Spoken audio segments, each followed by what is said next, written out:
Chapter 624. Or rather, deep down in Duque's heart, he felt that this was the most natural outcome. For lips pressed against each other. It was unimaginable that Alicia, who had always felt weak, would take the initiative to attack. Her snake-like little tongue wantonly attacked in Duque's mouth. After a long time their lips parted. To Duque's surprise, when Duque was about to counterattack, Alicia suddenly broke free. She seemed to want to generously show off her proud figure, but in the end she shyly tidied up her clothes. Looking at the dumbfounded Duque, Alicia leaned over and gently kissed Duque's forehead like a chick pecking rice. "I'm sorry. Although I really want to give everything to you tonight, today is the Alliance's victory day, the victory day of my hero Duke Marcus. Everything should be perfect for you today. I know Sister Aurelia. She is very proud, but in the face of her love for you she can let go of her pride. Sister Sasha is the same. She may be sad that you vomited a tree to death, but she will definitely come. It's not good to let a little admirer like me disturb the perfection of this sacred day." Duke suddenly felt a burst of warmth that seeped into his heart. He knew what Alicia was thinking. This once noble young lady who had now fallen from grace, had completely positioned herself in the role of a lover. Perhaps she felt that she owed him too much. Or perhaps she felt that she was not worthy of him. Duque did not know if his parents gave her unnecessary pressure, but he could clearly feel that this gentle and sensitive woman was actually a little woman who longed for love and the nourishment of family. Duque rubbed his head, stood up, and stepped forward to reach out his hand. Alicia took a step back as if she was frightened. She whispered weakly, "I can't. Not today." Duque did not care. He reached out again and Alicia retreated again. This time, Duque directly flashed and hugged Alicia from behind. "Duque. Idiot, do you think you won't be discovered if you leave now? Maybe this is a beautiful mistake, but I think we should talk about it, right? Aurelia? Windsor?" Trying to have a secret affair under the eyes of two ranger heroes who were the best at tracking was just courting death. To be honest, Duque did not know how to face Alicia, who had suddenly barged into his emotional world. As a transmigrator with no moral integrity, he did have a magnificent dream of a harem, but in reality he did not know how to deal with this kind of thing. In terms of war, he was the strongest king. When it came to relationships, he was all-mouthy king. That's right, he was indeed someone who loved to fantasize. He couldn't wait to dominate all the beauties in the world and become the only male lead in a 10-terabyte romantic action movie. But deep down he was just an inexperienced engineering student in the field of love. He could predict that the Windrunner sisters must be nearby and would eavesdrop. The funny thing was, after calling his lovers over with great generosity, looking at the two well-dressed lovers with bitter expressions on their faces, Duque became at a loss. Actually... At first, Duque stuttered a little, but when he felt the beautiful girl in his arms tremble and realized that Alicia was going to apologize to the Windrunner sisters to make him feel better, Duque suddenly hugged Alicia even more tightly. "Alicia is so pitiful like this. Anyway, I'm a bastard for making you sad. I'm also a big bastard for making Alicia sad. Then I'll simply announce that I want to have a harem and take her in as well. What about it?" Duque said resolutely. Silence. Dead silence. Dead silence. The air was simply frozen. Alicia could not believe her ears. She had thought of countless possibilities such as becoming Duque's secret lover, or being firmly rejected and so on. She just did not think that Duque would directly lay his cards on the table with Aurelia. She opened her mouth wide. This was the most taboo thing in ladylike etiquette, but she really could not control herself. At this moment, 2 lines of tears trickled down her cheeks. "No thank you, Sir Marcus, there's really no need for that. I don't want to ruin your relationship with the 2 Windrunner ladies." Alicia could not go on. Aurelia put her left hand on her waist and stopped Sasha, who was about to speak, with her right hand. "I understand what Alicia means. Duque, what is your real thought?" "I'm sorry, before this, I really did not feel Alicia's feelings for me. But I am such a person. If it was someone I'm not familiar with, I could make a very rational decision even if he died 1,000 times, and give it a very grand reason. But, as for the people around me, no matter what, I hope that they can live well and live happily. If I want a few people to obtain extreme happiness, but have to sacrifice the happiness of others around me, I would rather everyone live ordinary lives." When Duque spoke his thoughts in rapid succession, Aurelia suddenly revealed a bright smile. "All right. Duque, don't think of me as a selfish and possessive woman. From the moment I decided to be with you, I made a decision. Human life is too short. In order not to let you have any regrets during the time we spend together, I will hope that you can be happy every day." Sasha was finally able to speak. Yes. We sisters have long decided. Even if you want to marry a noble lady according to human aristocratic etiquette, we can accept it. Anyway, as long as you treat us sincerely, we will stay. If you really don't love us anymore, we will naturally leave. Aurelia walked in front of Duque and Alucia, took a deep breath and said in the most solemn tone, "As long as it's a good girl that you like, we don't mind sharing with her. But I'll say it again, if you break our hearts, we'll leave on our own." "We swore in the name of the sun," well, Sasha added. "No matter what. Be it Alucia, Kalia or anyone else in the future," Aurelia emphasized. Duque felt bitter. He suddenly understood why.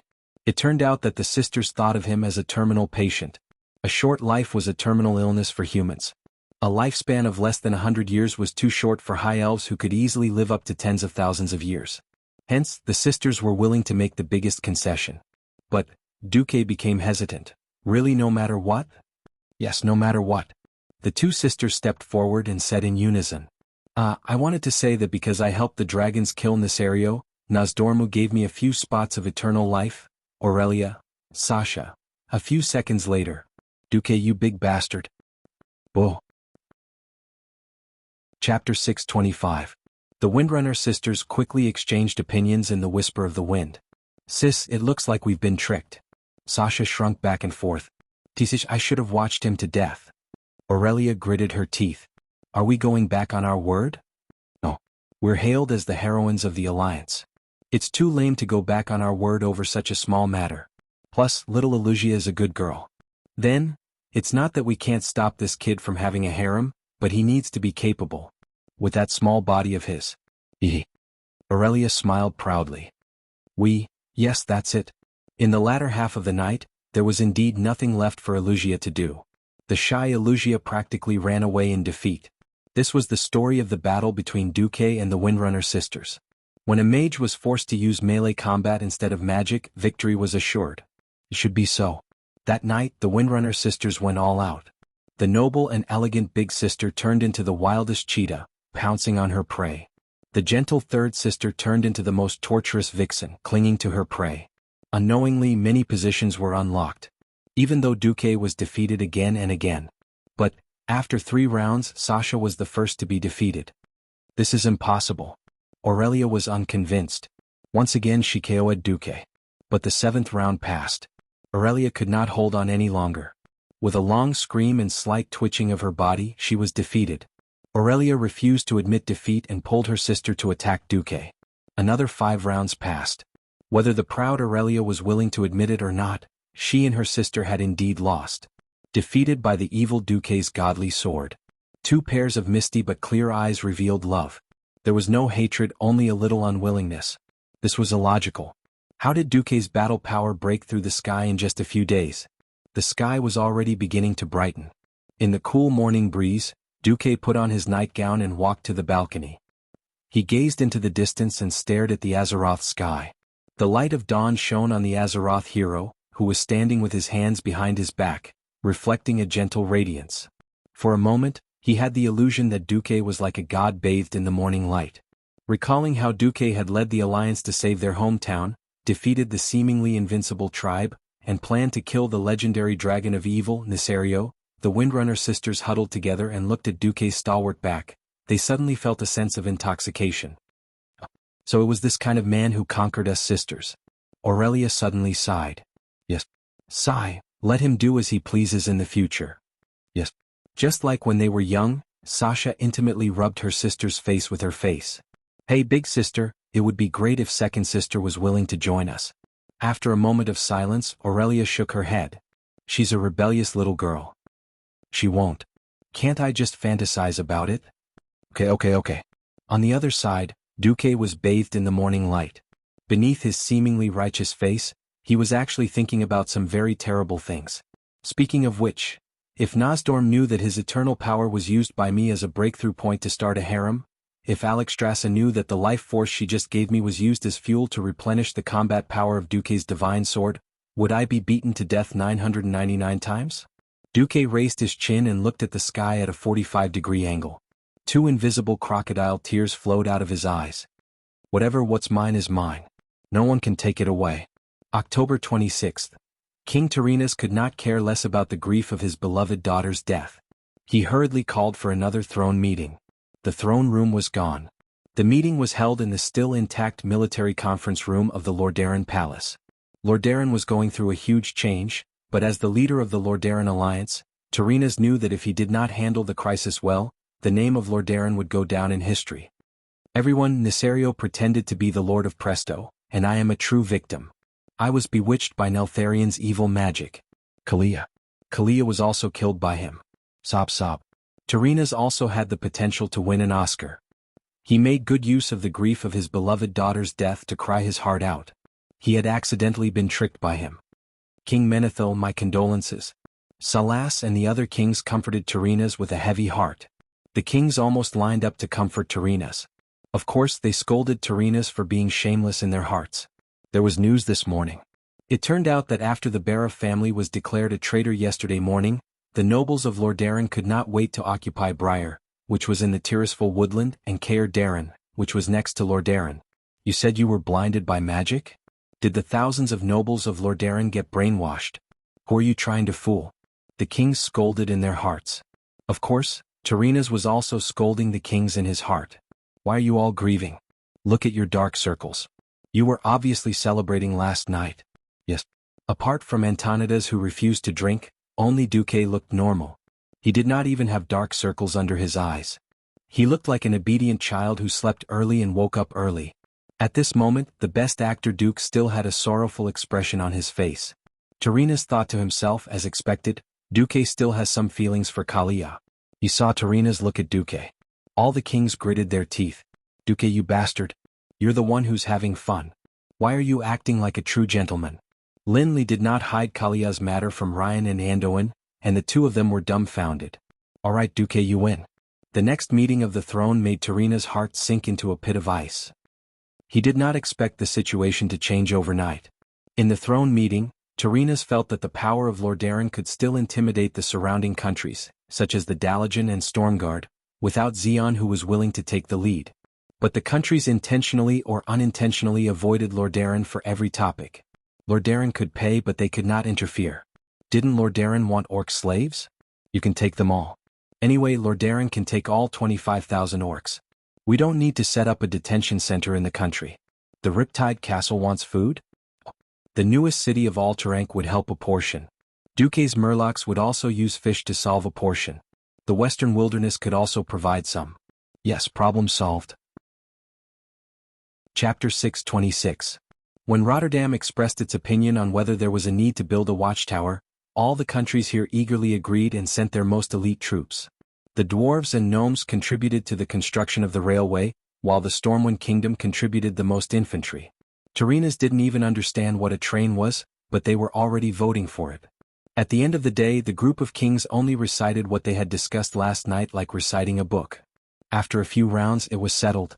Looking at the overwhelming atmosphere in the alliance, they didn't even need to vote. In front of the absolute majority, the two votes of the leader were useless. Tyrrhenus couldn't suppress his anger at all. This was betrayal. This was a collective rebellion. Lordaeron's power. Lordaeron's right to speak. In one night it was completely taken away. At this moment, Tyrrhenus even wanted to disband the alliance. But he couldn't say, no. They didn't leave the alliance, and the countries were discussing serious matters within the framework of the alliance. The alliance was founded on freedom and equality, and they didn't do anything wrong. They just didn't bring Lordaeron to play. At the end of the morning's meeting, more than 20 military and trade agreements had been approved. Tyrrhenus felt like he was a voting machine that was in charge of voting for the agreement. Of course, Tyrrhenus vetoed all the projects that might cost a lot. Since there were no benefits, Lordaeron didn't want to be the rich guy. Tyrrhenus made a decision. He wanted to see who the leader of the newly formed Alterac city was. If he could rope him in, the throne meeting ended and most of the kings got what they wanted. At night, the banquet was filled with joy. Late at night, when the banquet ended, the 8 leaders of the alliance lined up in a row, and the tragedy of using vomit to harm the saplings was repeated again. But late at night, in the guest house of Stormwind City, the 3 leaders of Stormwind City gathered again after washing up. Are we just going to take away Tyrrhenus's power without leaving the alliance? Lang expressed his doubts. Duque asked, today a bunch of kingdoms are unhappy with the leader's decision, and immediately leave the alliance and form a new alliance? How many kingdoms would be dissatisfied with a certain policy the next day? Would they be able to establish a third alliance? I'm only doing this to force Tyrrhenus to give up the idea of treating the leader as a ruler, and force Rotterdam to join the alliance like a true ally. Anduin shrugged. Force? I don't think Tyrrhenus will succumb that easily. The land of Rotterdam is vast. At most, they can just seal themselves up like Kuel Salus's long ears. Of course, the two countries are different. After all, there is no Warsong clan or Grom Hellscream in the Elven realm. If it were him, even Anduin would have to kneel if he wasn't careful. The current Mograine is no match for him. Anduin shrugged and had to agree. Mograine might not lose to Grom in terms of martial arts, but the difference in weapons and strength was too great. If he hadn't arrived in time, Lordaeron could have held a state funeral for Mograine. In winter, the Warsong beastmen who lack food will naturally run out from the depths of Tirisful Forest to cause trouble. Grom isn't stupid. He won't mess with the rangers of Kuel Salus. Ryan and Anduin laughed shamelessly at the thought that the only troop in the entire human world that could fight against the Warsong beastmen was in Duke's hands. When spring comes next year, when our newly popularized farming tools come in handy, the Rotterdam kingdom will naturally return to the negotiating table. Lang was slightly stunned, but he quickly nodded. He really didn't know what Duque's brain was made of. Not only was he good at commanding troops, he was also a genius in magic, and he even had a knack for machinery. The new farming tool that he had brought out tonight had shocked the ministers in charge of agriculture. It was a brand new double-sided plow. Even if it was only single-sided, it was more than 5 times more reliable and flexible than the traditional single-sided plow. What was even more amazing was that the double-sided plow could be used to plow in both directions, and it could freely rotate at a 45-degree angle. The material of the plow was made of steel, and it was more durable than the traditional pig iron plow. The screw at the top of the plow nozzle was longer, and the length of the plow maintained a fixed distance, making the entire plow look rounder. If they didn't know that Duque was a mage, they would really think that Duque was an old expert who had been immersed in agriculture for decades. Food had never been valued by the nobles of the various countries, but after the 2 years of war and the depletion of almost all their food reserves, almost every king's eyes lit up at the sight of new technology related to food. Even though Duke had only asked Gerben to make a prototype in half a day, when they saw how this new double-sided plow easily turned the frozen garden upside down, and when they were told that it had to be made by the dwarves, the big shots of the various countries immediately clenched their teeth and placed their bets. The orders that came flying in like snowflakes made Magni and Gerben faint from joy. Duque was very happy too. According to the contract, he, as the inventor, could take 1/3 of the price of each plow as a patent fee. It wasn't just a double-sided plow but also a water wheel, a water-powered mill, a water-powered iron mill, and a whole bunch of other things. It could be foreseen how much manpower could be saved when all these things were popularized. The big shots of the Alliance had all seen the power of the double-sided plow, but as for the things that only existed on the blueprints, everyone was still skeptical. Out of respect for Duke Ku, he had reserved a batch of them. Lang was the only one who fully supported Duque. Next year, Stormwind would taste the sweetness. Duque knew very well that the shortage of manpower after the war would be made up for in one fell swoop with his black technology. This was also why Stormwind dared to send 80,000 soldiers to guard the Door of Darkness. Duque continued, the purpose of an alliance is to negotiate and fight for the same goal. Countries that insist on isolationism will definitely be heavily injured or even devoured by the new crisis. Only by staying within the framework of the alliance will there be true unity. The new crisis you speak of is... Lothar was more concerned about this. Recently, my men have been interrogating the orc captives, and I've heard some unsettling news. The orc demigod warlock ghoul, Dan, has an extraordinarily powerful master called Nazul. I've heard of this name. Anduin recalled the report from MI7. It was necessary to interrogate the important figures of the orc captives. It was even better that Lothar had heard of it. Duque began to make up a story. It was news from an orc that was about to die. That guy died right after he finished speaking, but I think it's quite believable. Ghoul, Dan first studied under the first shaman of the Shadowmoon clan, Nazul. Chapter 627. Who was Ghoul? Dan. He was the supervillain who had planned the first and second Dark Portal Wars. Who was Nazul? Perhaps before Duque crossed over, many people only remembered that the Lich King was Arthas. Not many people knew that there were 3 Lich Kings. Arthas Menethil was only the second leader. The real first Lich King was Nazul. Perhaps in terms of shamelessness, cunning, and decisiveness, he could not compare to Gul Dan. But in terms of the degree of destruction, Gul Dan could not compare to Nuzul. In the beginning, the deceiver Kil Jaden told all the orc shamans through an illusion that there was a threat from the Drenii. The illusion that appeared in front of Nuzul was the soul of his wife. Nuzul, who loved his wife, believed in the signs brought by this illusion. He gathered everyone to inform them of the situation. When Nuzul signed a contract with the prophet Kil Jaden, he soon found out that Kil Jaden might have been lying. After asking the ancestor's soul, Nuzul found out that he had unintentionally betrayed the entire orc race and violated the shaman's path. He was abandoned by the elements. In front of the powerful evil existence Kil Jaden, Nuzul chose to escape and give up. If he had the courage to reveal the devil's conspiracy to the entire orc tribe, then Gul Dan would not have been involved, and no tribe would have crossed the dark portal to invade Azeroth. Unfortunately, Nuzul did not. After Nuzul gave up listening to his orders, Kil Jaden quickly went to find Gul Dan. Nuzul did not have the courage to stop his disciple, who had unparalleled talent and a sinister heart. He also did not have the courage to stand up and lead the tribe against the deceiver Kil Jaden. When he was alive, he was at most a powerful loser. However, Nuzul's horror did not lie in his will or his magic power, but in his talent that he did not realize, his soul power. Not everyone was qualified to become a Lich King. Just like Duque, when he first transmigrated, he was weak, and after death he was only fit to become a ghoul without self-will. The terrifying thing about Nuzul was that his soul had been strengthened by strict shaman training. With the help of the demonic power, he could easily spread his thoughts to tens of thousands or even hundreds of thousands of square kilometers. He could easily control the undead legion that was far away, constantly spreading death, and turning the new dead into undead monsters that could fight. Like a rolling snowball, he could expand his army infinitely. That's right. Nuzul, who had fallen into the hands of Kil Jaden, was the most terrifying Nuzul. Therefore, when facing Nuzul, Duque felt very bitter. If Nuzul was killed in advance, Nuzul's soul would immediately fall into the hands of one of the Burning Legion's bosses, Kil Jaden, and the Lich King would be born in advance. If he ignored him, Nuzul would come to the world of Azeroth to stir up trouble. If they forced him away, he might scare his little heart. If he ran to the twisting nether, he would still fall into Kil Jaden's hands. The most important thing was that this time, Nuzul would also bring the entire warlock of the Shadow Moon clan.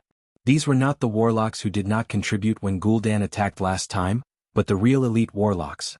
Magic battles would become commonplace. At this point in time, Nuzul was not too strong. The initial estimate was that he was only at the Breaking Dawn level. But, Breaking Dawn my ass. According to the original history, Nuzul would come to stir up trouble after getting one of the 3 artifacts, Gul'dan's skull. The destructive power of a Breaking Dawn wizard with an artifact in hand was close to that of a demigod. Damn Gul'dan, he died with only his skull left, and he still could not let people feel at ease. When Duque thought of this, he felt stifled. It was not that he did not think of getting this so-called artifact. The problem was that this artifact's predecessor was Gul'dan's head. If he had the ability to defeat Gul'dan and twist his head off to use as an artifact, Duque would have already swept the entire tribe by himself. At that time when he died, could he pick up the corpse? In theory he could. Remember, Gul'dan opened the tomb of Sargeras and was engulfed by the endless demons that surged out. If he had gone too early, even a demigod could not withstand the attack. How could he, Duque, withstand it with his small body? If he had gone too late, sorry, the sea is so big, go find it yourself. Duque clearly remembered that Gul'dan's skull was picked up by the chief of the bone-chewing clan, Harkin Cranium Crusher. But when did this guy go through the dark portal and roll back to planet Draenor? There was no record at all. In addition, Gul'dan's skull contained Gul'dan's memories and had attributes similar to the whispers of the ancient gods that had driven Nesario crazy. What artifact? It was clearly a magic artifact. If an ordinary person held it, they would definitely become mentally ill. Thinking of this, Duque could only sigh. A transmigrator was not omnipotent. Since he could not use foresight to prevent this tragedy, he could only do his best. This was the reason why Duque had released so much black technology. Well, after Duque described the danger of Nuzul, and exaggerated that he had the power to open the dark portal, Lang and Anduin's faces were as black as the bottom of a pot. Anduin said, "All right then, since you have determined that Nuzul will lead the tribe to attack again. So how long do you think we have?" Duque was a little speechless. Because of his appearance, World War II, which was supposed to end 6 years after the Dark Portal, had already ended at the end of the 2nd year. And Azul had sent his men to play tricks on Azeroth in the 8th year of the Dark Portal's history. Duque made a judgment and raised 2 fingers. 2 years. Maybe less, maybe more. Draenor is indeed being destroyed, but the process is still relatively slow. This is because we have destroyed or crippled almost all the top-ranked tribes in the war. The hunting grounds of Draenor will be much emptier. Lang rubbed his chin. So the orcs will first fight amongst themselves, and then have the time to attack our alliance? Duque said with certainty, yes. Just like how Tarinas wanted to annex Alterac. The orc clans that have preserved their strength must first be shuffled before they will respond to Nazul's call. Lang nodded. Well, although another war is not good news, we are fortunate that our alliance has a very far-sighted commander like you. 2 years is enough for us to do a lot of things. We don't know anything about the railway that you mentioned. You will be busy for a long time when we go back this time. Endoin chuckled. Duque nodded. Before that, I may have to take a leave. Ha! Lang was puzzled. I'm going to practice magic. Oh, I almost forgot that you are a mage. Duque was speechless. Chapter 628. At 3 o'clock in the morning, Duque, who had returned to his bedroom, looked out of the window into the distance. Thick darkness covered Duque's entire field of vision. The hustle and bustle of the day of triumph still echoed in his ears, and Duque knew that new challenges would continue to come. Since he had become a part of Azeroth, he couldn't ignore the challenges that came one after another. That's right, before the Titans of the Pantheon really reached Azeroth and fought the Burning Legion, the world of Azeroth was like a damn defensive game. No matter how many waves of enemies you defeated, there would always be new enemies coming. Persevere and there might be a chance of survival. Give up and that would be the end of all things.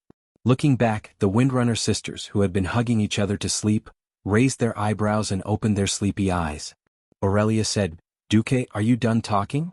Sasha said, go to sleep. You've done very well today. Leave tomorrow's matters to tomorrow. With that, the 2 warm and fragrant female bodies trembled and moved to a gentle position. Duque smiled and lay down, hugging Sasha on his left and Aurelia on his right. If there were no future crises, this would already be a perfect life. In his heart, Duque said to himself, yes. The people I love, the people I cherish, the world I love, this is what I'm fighting for in Azeroth. In the following days, Duque was very busy. Whether it was coordinating post-war reconstruction with the various countries, discussing with the dwarves how to modify various farm tools, or carrying out his railway plan. Time, December 31st, 2 years after entering the Dark Portal. The news that Duque had been waiting for came. Alexstrasza's magic transmission. Okay. That guy Malygos has finally gone crazy enough.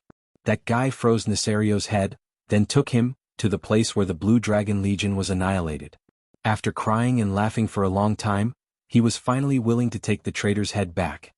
Duque held his forehead and smiled bitterly.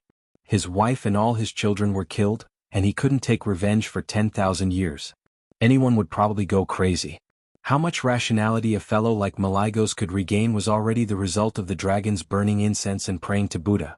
However, Duque couldn't help but sigh at the thought of the Blue Dragon King's crazy actions in the future. As for Malygos, Duque could only take advantage of him. When will the celebration of the Dragon Sleep Shrine be held? Come to Dragonbone Wasteland at 9 o'clock in the morning on the 1st of January. Huh. Are you in such a hurry? The ceremony has been prepared for a long time. A large number of dragons from the other 3 races are waiting for that bastard Malygos. The queen gritted her teeth. That's right. A group of dragons happily celebrated the killing of the traitor, spitting out dragon's breath and roasting beef in the snowy land. They waited for a long time, but the traitor's head did not appear. Even though Nosdormu had temporarily handed over Nesario's corpse early on, the head was the most valuable of all things. The dragon head had a very sacred meaning. Without the traitor's head, it was a pity no matter what, as if it was missing a lot of things. After waiting for a full week, Malygos was finally willing to bring back the traitor Black Dragon King's head. It would be strange if the other 3 dragons were not sulking. There was nothing they could do. The 4 Dragon Kings were all dragon aspects, after all they were of the same rank. Unless a certain dragon did something too outrageous, and was considered by the other dragons to have exceeded the scope of redemption, they would bear with it for the sake of being of the same race. Alright. I'll be there on time tomorrow. Time stepped into the Dark Portal. On the 1st of January of the 3rd year, the kings of Lordaeron were still busy with various meetings. Post-war reconstruction, bilateral trade, multilateral trade, redemarcation of territorial borders, determination of sea power. All kinds of troubles were still plaguing every king, and even every lord under them. Originally, in Stormwind, these kinds of matters could not be separated from Duque, but Duque had to first ask for leave from Lang. At 8:30, it was still busy in Duque's room. Even though Duque was the only one going to the Wormrest Shrine to attend the dragon race's celebration, it was as if the entire upper echelons of Stormwind were going to attend. Lang and Anduin were chatting in the corner of the room. Aurelia, who was dressed in a Green Ranger's outfit, crossed her arms in front of her abdomen, and supported her elbows with her palms. She leaned against the wall, watching her sister and Alugia fiddle with Duque's clothes. Duke, who looked like he had nothing to live for and was already a useless cat, posed in the shape of a cross. He was extremely miserable, but he still had to look straight ahead. Let's add a belt? The mage robe is too floaty. Sasha held her chin and frowned. I think so too. It's spirited. Alugia nodded. Duque bared his teeth. Even if I dress well, will the dragons appreciate it? By the way, you guys woke me up at 7 and it's been an hour and a half. Are you still not done? Whether they appreciate it or not is another matter. The key is that you have to show your attitude. I've never heard of any human being entering the Wormrest Shrine in the past 10,000 years. Alugia, who had always been weak, unexpectedly voiced out her opinion. Duque couldn't help but complain in his heart. Do I have to tell you that the dragons will not be able to withstand the siege of the Wormrest Shrine in the future, and seek help from the other races to make the place as lively as a market? At this time Aurelia added another stab. No, I've seen Her Majesty Alexstrasza in human attire. It's very fitting.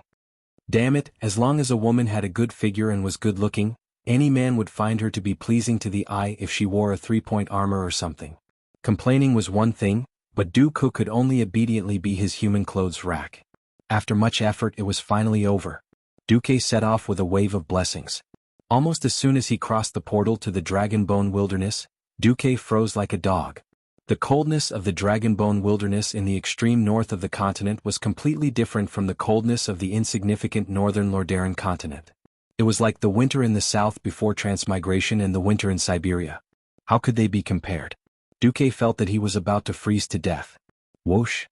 A warm current rose from the magic circuit of phoenix flames, and almost at the same time, a warm fire elemental shield covered his body. It was not too hot, but it was very good to resist the biting cold of no scent. Duque finally came to his senses.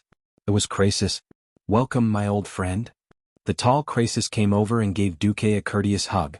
It turned out that the man and the dragon were just acquaintances, but after Duque rescued the Red Dragon Queen and plotted to kill Nisario, they became friends. Your Majesties will arrive in half an hour. Now, let me introduce you to the representatives of the various races. Chapter 629. This is the ambassador of the Green Dragon Army, Lord Isarios.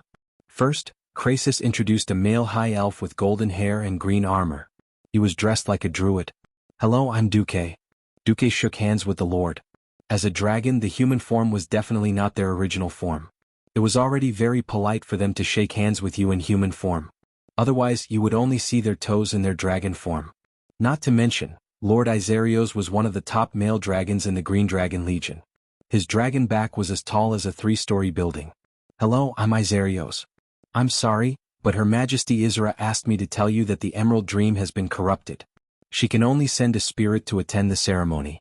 When the problem is solved, she will personally thank you. I understand. Thank Her Majesty Isra for my kindness. Next. This is the ambassador of the Blue Dragon Army, Kalegos. Under Krasis' guidance, Duque easily spotted Kalegos.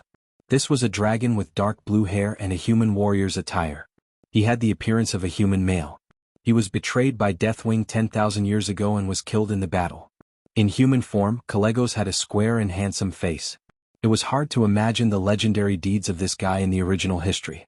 He was shot down from the sky in Kuel Salis by the dwarves with muskets. He was controlled by a demon in the Sunwell and turned into the first boss of the Sunwell. He was killed by countless players over and over again. He was chased by the black dragons in the Cataclysm and went to seek refuge with Azhara. In the end he found Azuragos, the old blue dragon who liked the soul healer. He was beaten up by the Twilight Dragon and the orange staff girl who supported him died. He was shot down by the Horde's airship during the Battle of Theramore. Deathwing instantly destroyed the Horde's airship. What made Duque accept it was that this guy actually became a dragon aspect in the original history. Of course, the biggest headache for countless players was that he would pick up Jaina in the future. If one's toughness could determine one's combat value, then this guy's toughness was 5. That's right. The term Battle 5 Trash was referring to him. Seeing that Duque was a little embarrassed, Calegos was a little puzzled. Hello, Sir Marcus. What the hell? No, it's the first time we've met. I'm just not used to blue hair. Duque wasn't lying through his teeth. In anime, some female characters had long, flowing, lake blue hair, and you would always feel that they were very beautiful, elegant, and beautiful. But in reality, if you saw a blue-haired girl? Sorry, this feeling was like looking at a big bun with a tuft of moldy blue hair. It was as strange as it could get. If it weren't for Duque's high sense of humor, perhaps Duque would have already burst out laughing. To be fair, Calegos was a good-tempered fellow, but his standards were too low. He smiled. I'm sorry to make you uncomfortable, but I have a feeling that we'll meet again in the future. That's right. With the relationship between the hero and the boss? The third? Where was the third ambassador? Following Krasis' hand, Duque couldn't see anything. The muscles on Krasis' face twitched, and he pressed down with his left hand that he had used to introduce himself. Okay, Duque finally saw it. This is the Bronze Dragon Ambassador Chromie. The Bronze Dragon Ambassador Chromie had white hair and 2 buns on each side of her head. She was only as tall as Duke's waist, and she appeared in the form of a female dwarf priest. At first glance, Duke felt that she looked like a cute creature that girls liked. Wow, so cute. I want to pick her up and play with her. This was not a little loli who, in the eyes of those weird uncles, would receive a minimum of 3 years in prison or a maximum of life imprisonment. This was a legal loli. And a gnome loli at that. Woo. I want to pick her up and rub her face or something. Chromie was one of the rare bronze dragons that was relatively friendly to humans. In history, she didn't even have any record of fighting in public. But since she could stand together with Krasis, Calegos, and Isarios, these epic-ranked dragons, she couldn't be that weak. Hey, Your Excellency Marcus. Mr. Duque. Duque. Sorry I was distracted. Yes, he was indeed distracted. Hearing Chromie's cute voice in her gnome form, Duque really felt like he was in a trance because of her cuteness. I feel like you're thinking about something very rude. The little gnome put her hands on her hips in dissatisfaction. This look is even cuter. Can I pick you up and play with you? In the end, Duque didn't dare to say this out loud. If she was beaten up by Chromie for such a silly reason, then even Alexstrasza wouldn't protect her. No. I was just thinking if there's anything you need my help with, I hope you can look for me in the future. Then can you not be so active? The complaints about you changing history are almost piling up to the roof of my dragon cave. Sorry, but this... After introducing the 3 ambassadors, Krasis finally got to the main topic. Oh, your majesties are here. Then Duque please? Krasis stretched out his hand gracefully, and a huge rectangular flying carpet made of fire elements suddenly appeared in front of Duque. What a beautiful move. Fire elements had always given people the impression that they were violent and untamable. But in the hands of Krasis, a master magus of the dragon race, not only did it take on a physical form, it also became a flying carpet that was harmless to humans. Duque's system genie instantly scanned it and confirmed this. Alright, I'll give you 101 points for acting tough. I'm not afraid of you getting arrogant with an extra point. Duque grandly stepped forward. Calegos noticed that Duque had clearly seen through the mysteries of the flying carpet before stepping on it. This was strange. One had to know that Duque was only a Morning Star wizard. How could he have such good eyesight? Forget ordinary mortals, even a Radiant Moon Great Wizard would feel weak at the sight of this. But Duque, good eyesight, good spirit, good courage. Calegos couldn't help but have a higher opinion of Duque. Stepping on the flying carpet, 1 guest and 4 hosts followed it at high speed towards the Dragon Slumber Shrine. Under normal circumstances, just the bone-chilling wind that blew over would be enough to freeze them. Under Krasis's fire elemental force, not only was the biting cold air chased to one side, but even the chilly wind that blew towards them was dispersed. The warm wind was as comfortable as taking a stroll in the fields in autumn. Chapter 630. The Dragon Slumber Shrine was located in the center of the Dragon Bone Wilderness. This land covered in ice and snow was also the place where the souls of the dying dragons, who were seriously injured or seriously ill, or had exhausted their lifespans, returned to the earth. Huge dragon skeletons could be seen everywhere on the snowy ground. If these incomparably hard dragon skeletons were to flow into the human world, it would undoubtedly be a huge fortune that would attract the covetous eyes of countless powerhouses. However, here it was only an ornament that inevitably existed in the dragon graveyard. Close. Even though he had been to the dragon slumber shrine more than once in the game, when he witnessed this unprecedented miracle with his own eyes, Duque still felt shocked. On the left and right sides of his field of vision were flying snowflakes and an endless wilderness of bones. In the middle, there was a huge ravine that divided the entire Dragonbone wilderness into two. Standing at the end of the ravine was the Dragon Slumber Shrine. When the glittering golden shrine with countless golden domes attached to the main tower appeared in Duque's field of vision, Duque's heart felt as if it had been hammered by a sledgehammer. The Dragon Slumber Shrine in the game was always an illusory data model. If there was a word to describe the Dragon Slumber Shrine that Duque saw with his true eye, he could only think of one word: miracle. On the flying carpet, Duque and his party slowly approached the main entrance of the Dragon Slumber Shrine. On both sides of the main entrance stood a row of Dragonians. Dragonians had different colored skin, and apart from standing in human form, there was not a single part of their body that resembled a human.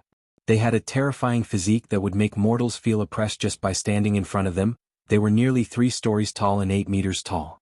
They held a huge metal spear in one hand and a huge hammer that could be used as an iron felt by humans. They wore heavy armor that even the strongest warhorse could not carry, and stood majestically on both sides of the main entrance. Not only them, but there were also hundreds of young dragons that were guardians of the shrine hovering in the air on both sides of the main entrance. Every 100 young dragons formed a row, and there were 6 rows on both sides of the air in an inverted trapezoid shape. Be that as it may, even the burly Draconid or the young dragon guardian whose body was as massive as a temple were as insignificant as ants in front of the huge arched door that easily surpassed the edge of Duque's vision.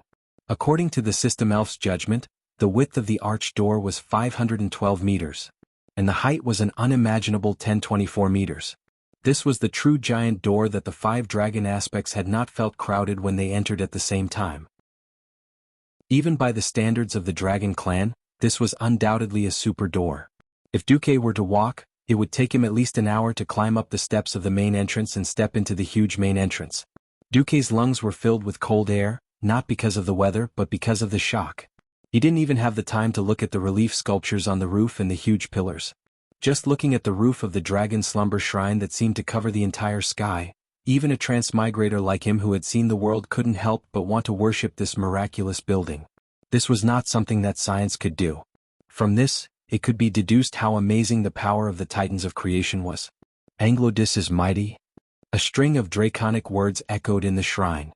With the help of the translator, Duque was shocked to find that it was a giant dragon reciting Duque's deeds.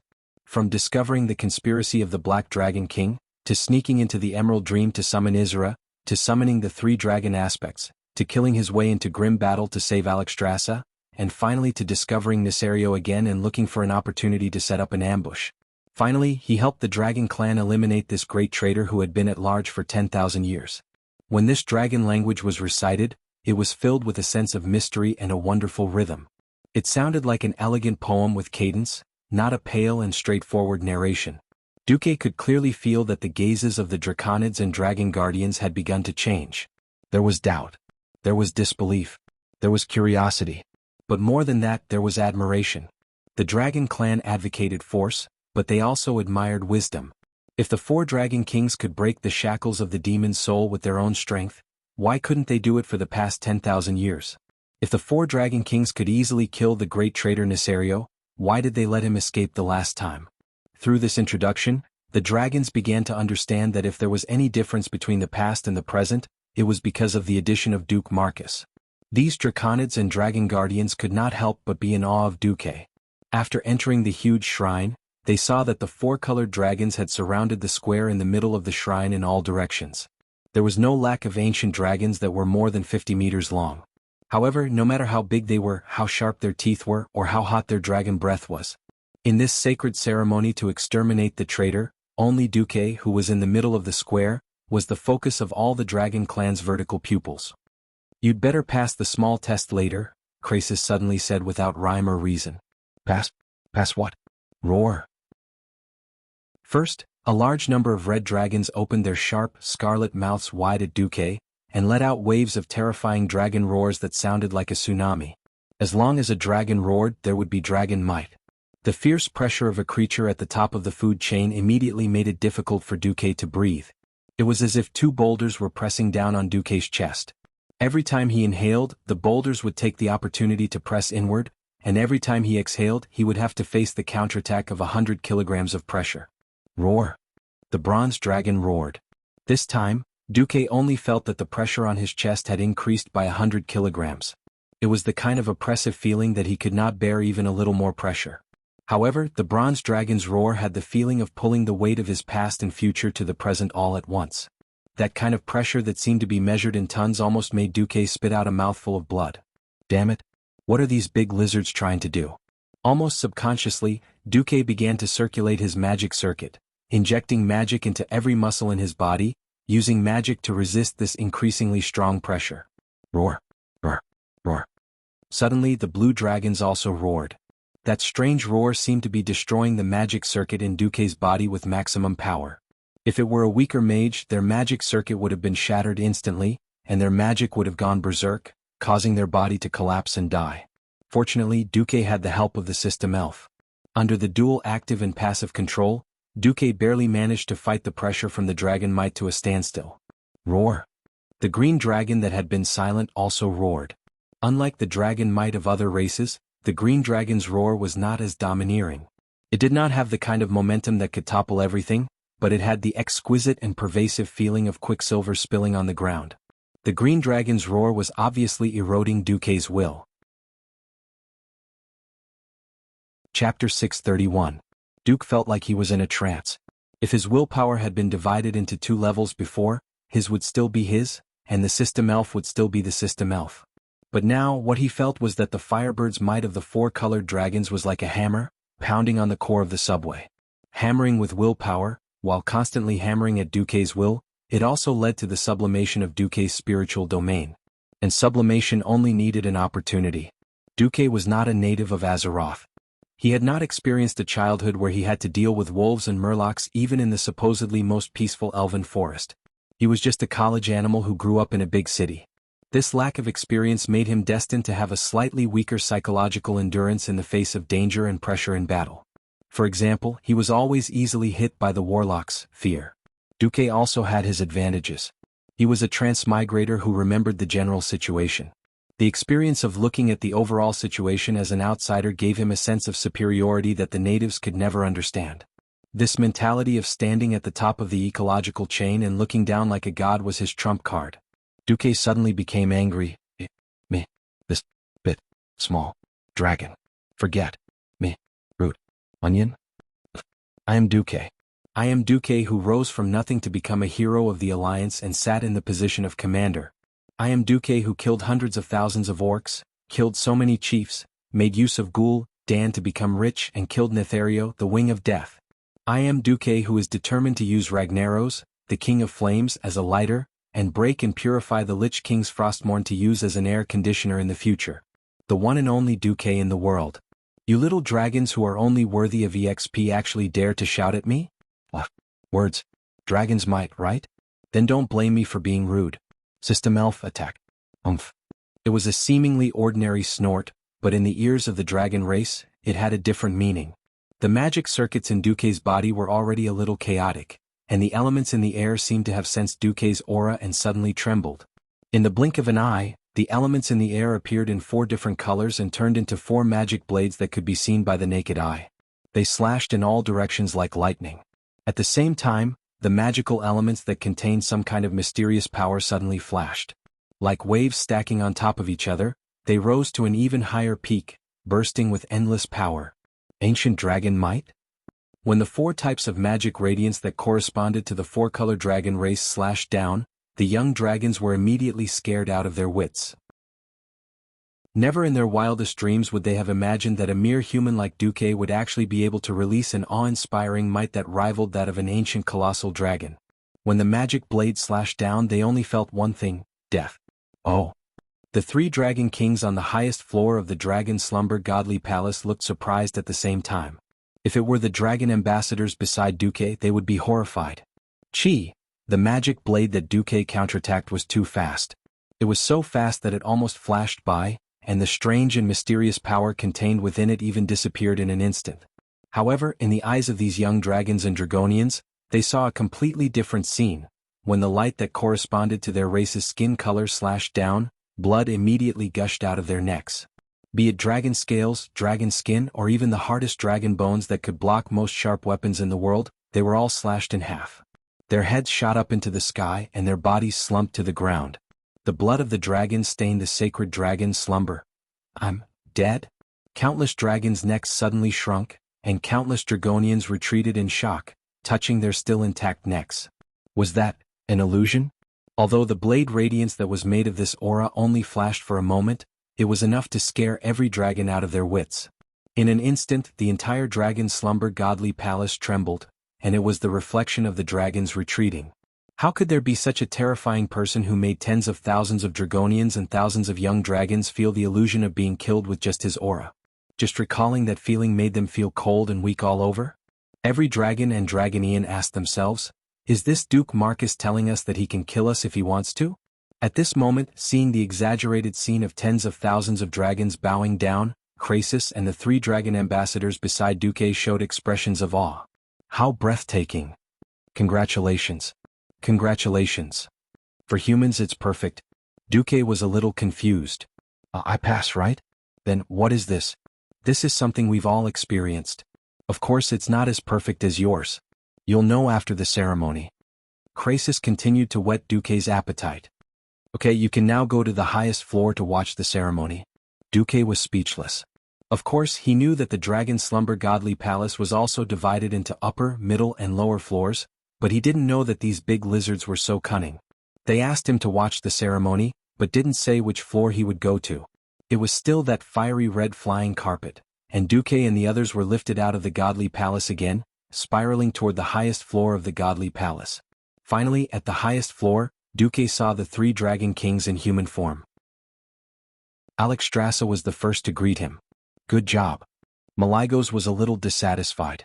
This human kid secretly learned the Dragon Soul method. Nozdormu was disdainful. So what? Duque smiled bitterly. Right. So what? With the help of the platinum disc in his hand, which was a fragment of the Dragon Soul, he used the system to analyze part of the composition principle, and even the formula similar to Firebird. However, the power of the magic simulation of the dragon's roar was limited. After all, he was not a real dragon aspect and did not have a real dragon soul. Naturally, it was impossible for him to have the kind of terrifying power that could make thousands of dragons bow to him. At best, the power he exuded was similar to that of a 10,000-year-old dragon. It was okay to scare the small fry, but it was completely ineffective against a dragon of Krasis level. The Red Dragon Queen puffed out her chest proudly. In any case, Duque, the human hero who saved me from the dark prison, has proven his courage. He is qualified to stand here and watch the end of Nesario. Wasn't Nesario dead? Just as Duque was a little puzzled, the remains of Nesario suddenly appeared in the void in the middle of the highest floor of the Godly Palace, which was like a garden pavilion, completely open and supported by several huge stone pillars. Chapter 632. The golden light of dawn shone into the highest level of the temple, illuminating the surroundings with a golden hue.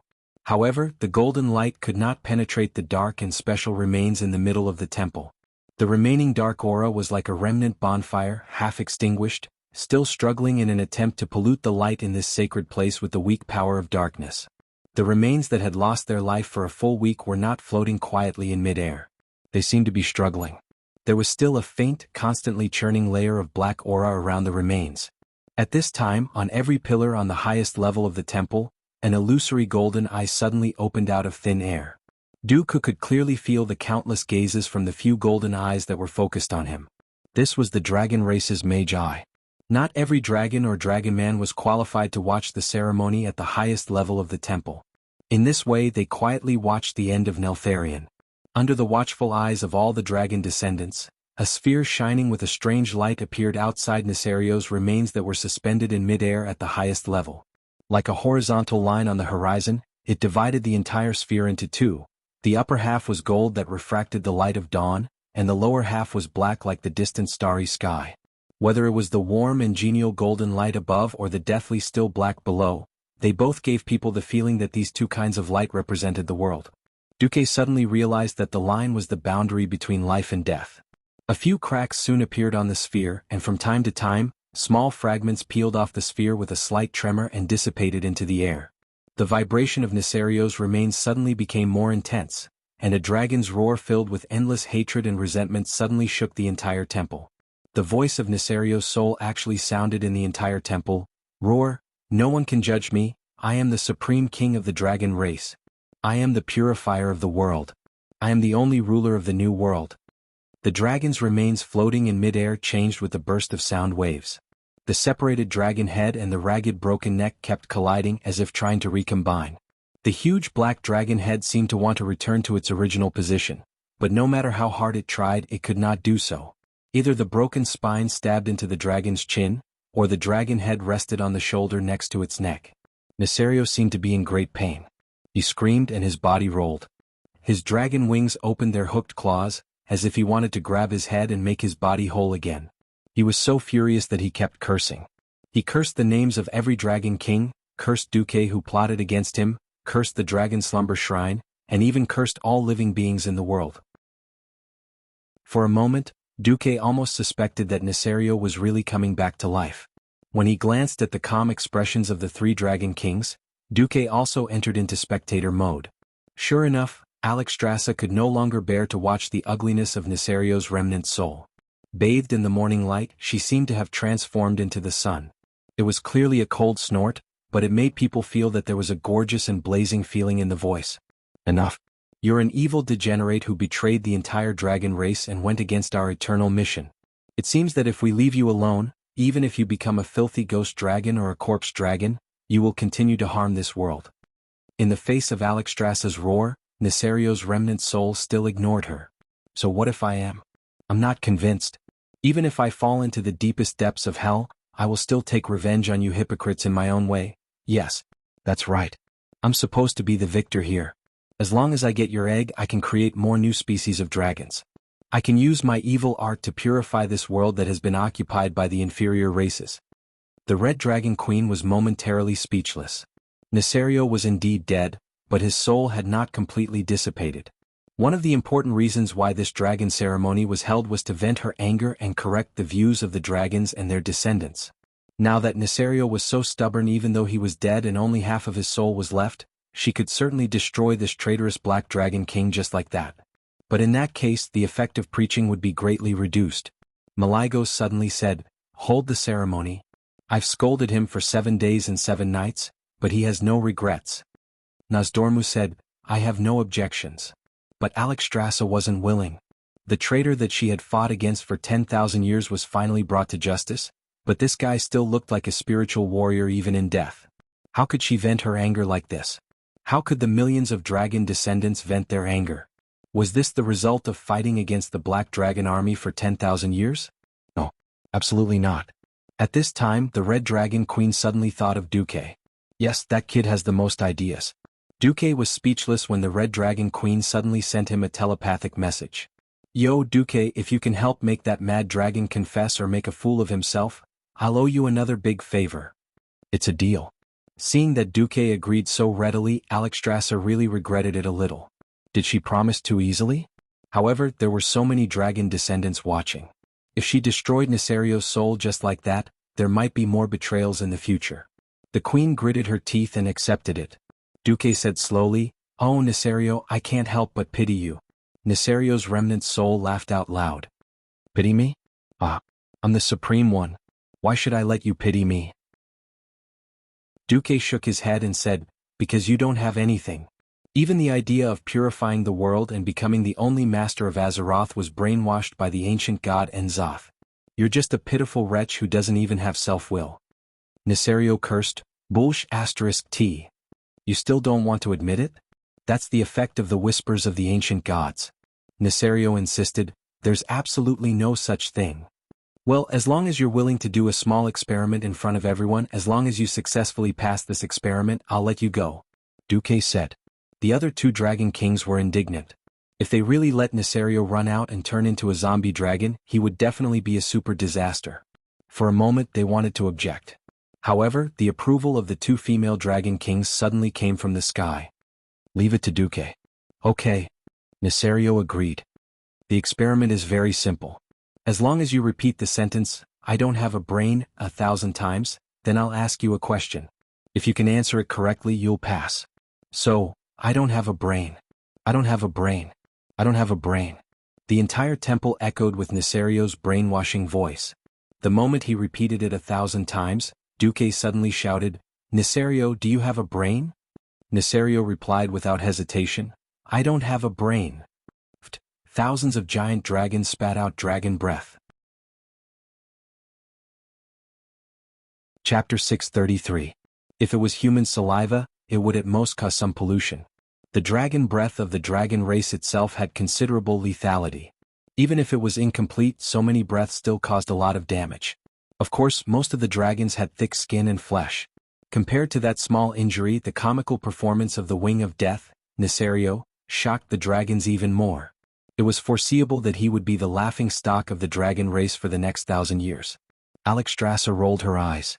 She had originally hoped for a just trial that would make all the dragons take warning. Who knew that Nesario's remnant soul would be so stubborn and not feel the slightest bit guilty?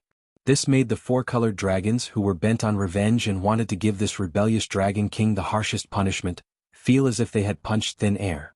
Alright, leave it to Duque. Duque finally solved the problem. However, it was not in the form that the dragon aspects wanted. Nesario's remnant soul came to its senses. Duque, you tricked me? No, of course I have a brain. I decided to dominate this world with my own will. Yes.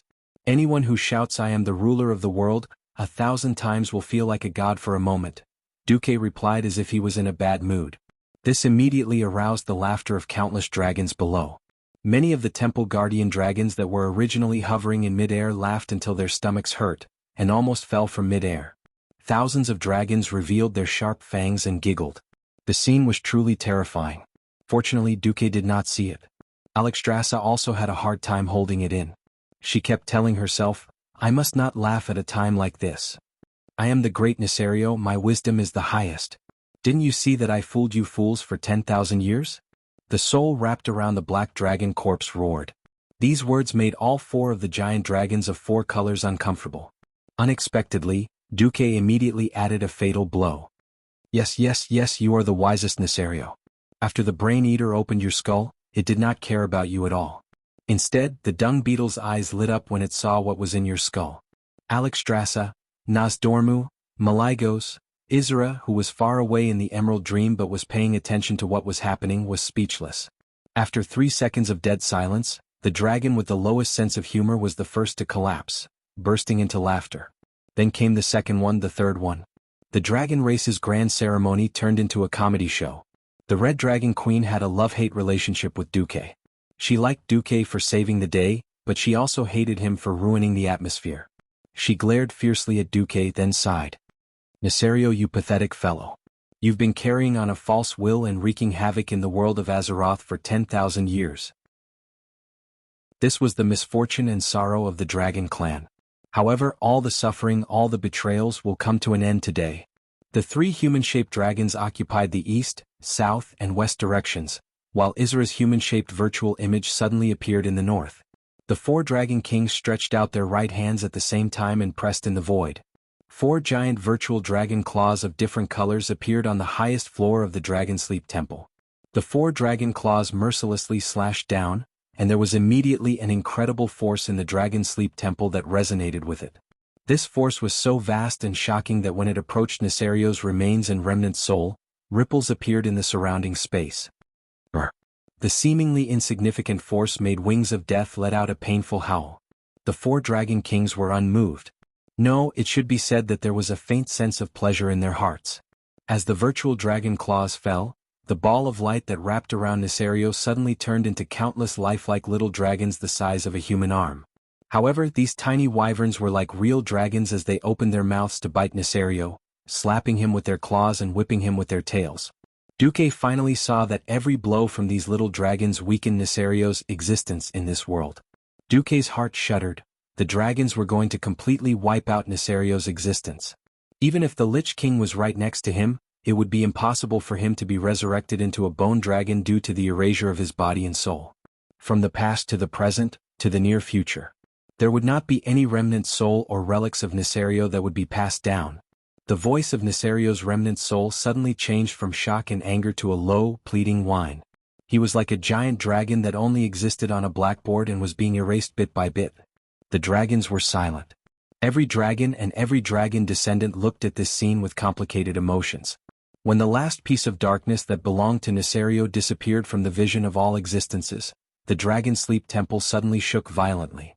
Then, in less than 3 seconds, a dragon head that looked exactly like Nesario's appeared at the highest point of the temple. It was also Nesario's head, but its essence and soul were completely different. That was purely a symbol of warning to the dragons. All of a sudden, thousands of giant dragons began to raise their heads and roar at the sky. The roar contained a dragon language song.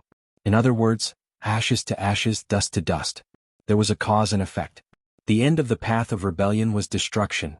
With the dragon's roar, the ritual ended.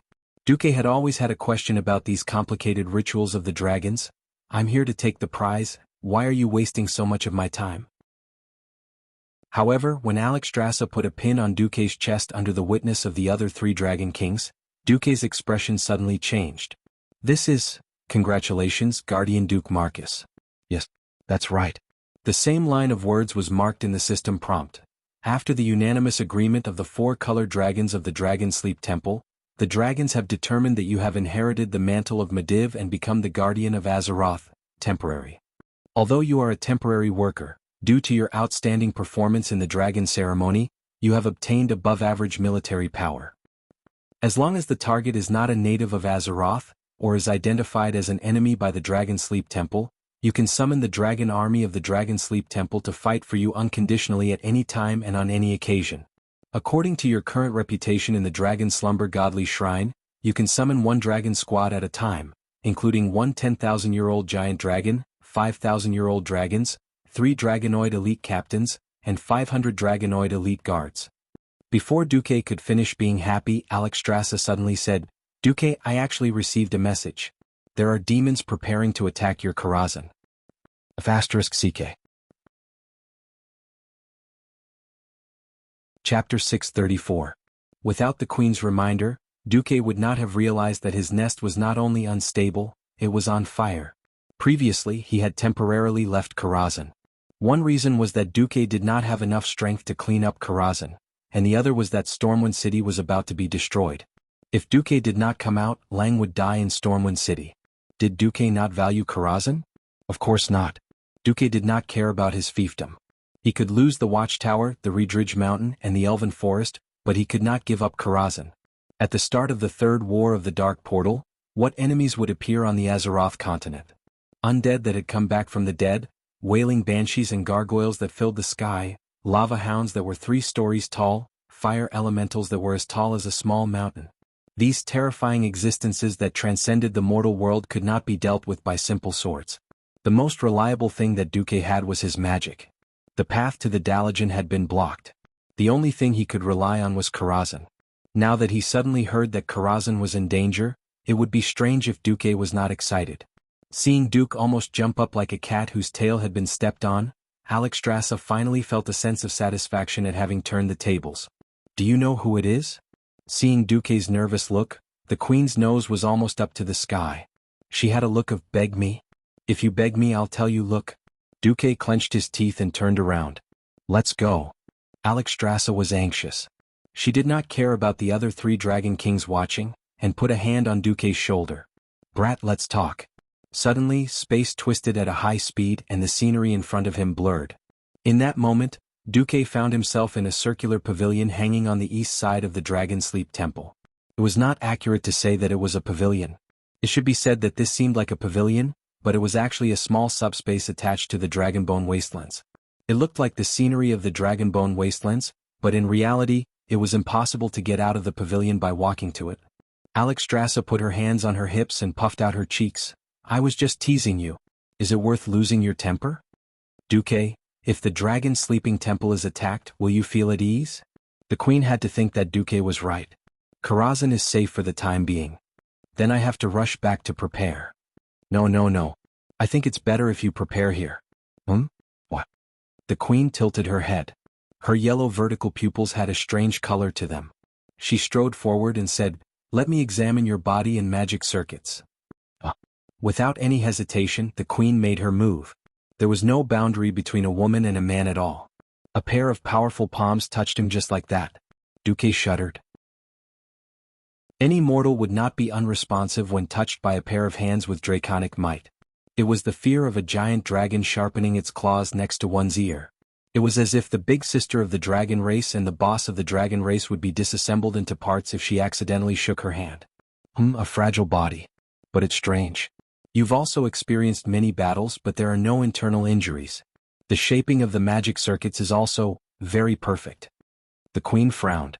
I don't know if I should give you this advice, but after seeing your perfect use of the magic circuits, I think... What do you think? You can try asking Malygos for Light of the Stars and Moon. Light of the Stars and Moon? The King of Magic controls the prototypes of all magic models in this world, and Light of the Stars and Moon can allow a morning star wizard to quickly grow into a radiant moon wizard in a short period of time. As long as you have enough control over the magic circuits, there will be no side effects. However, Light of the Stars and Moon does not come without a price. Duque suddenly grabbed Alexstrasza's shoulder. Although the queen's arm was very flexible and felt good, Duque did not care about it at all. What's the price? The queen's expression became very solemn. Malygos was given the duty of guarding all magic in the world of Azeroth by the Titans, so he thinks that he is the master of magic in Azeroth. For nearly 1,000 years, he has been very dissatisfied with the wanton abuse of magic by humans and the High Elves. Duque was non-committal. If there's a price you need to pay for Light of the Stars and Moon, it's Malygos' hatred. He believes that only a perfect creature like the dragon race is qualified to obtain Light of the Stars and Moon. If you force it, he will probably give it to you, but he will immediately hate you. This is enough to cancel out all the good feelings he has for you, and it will put your path of magic in great danger. The queen did not even notice the sarcastic smile on the corner of Duque's mouth. At the end of the day, she did not know why, but she wanted Duque to owe her a favor, or to return part of the favor.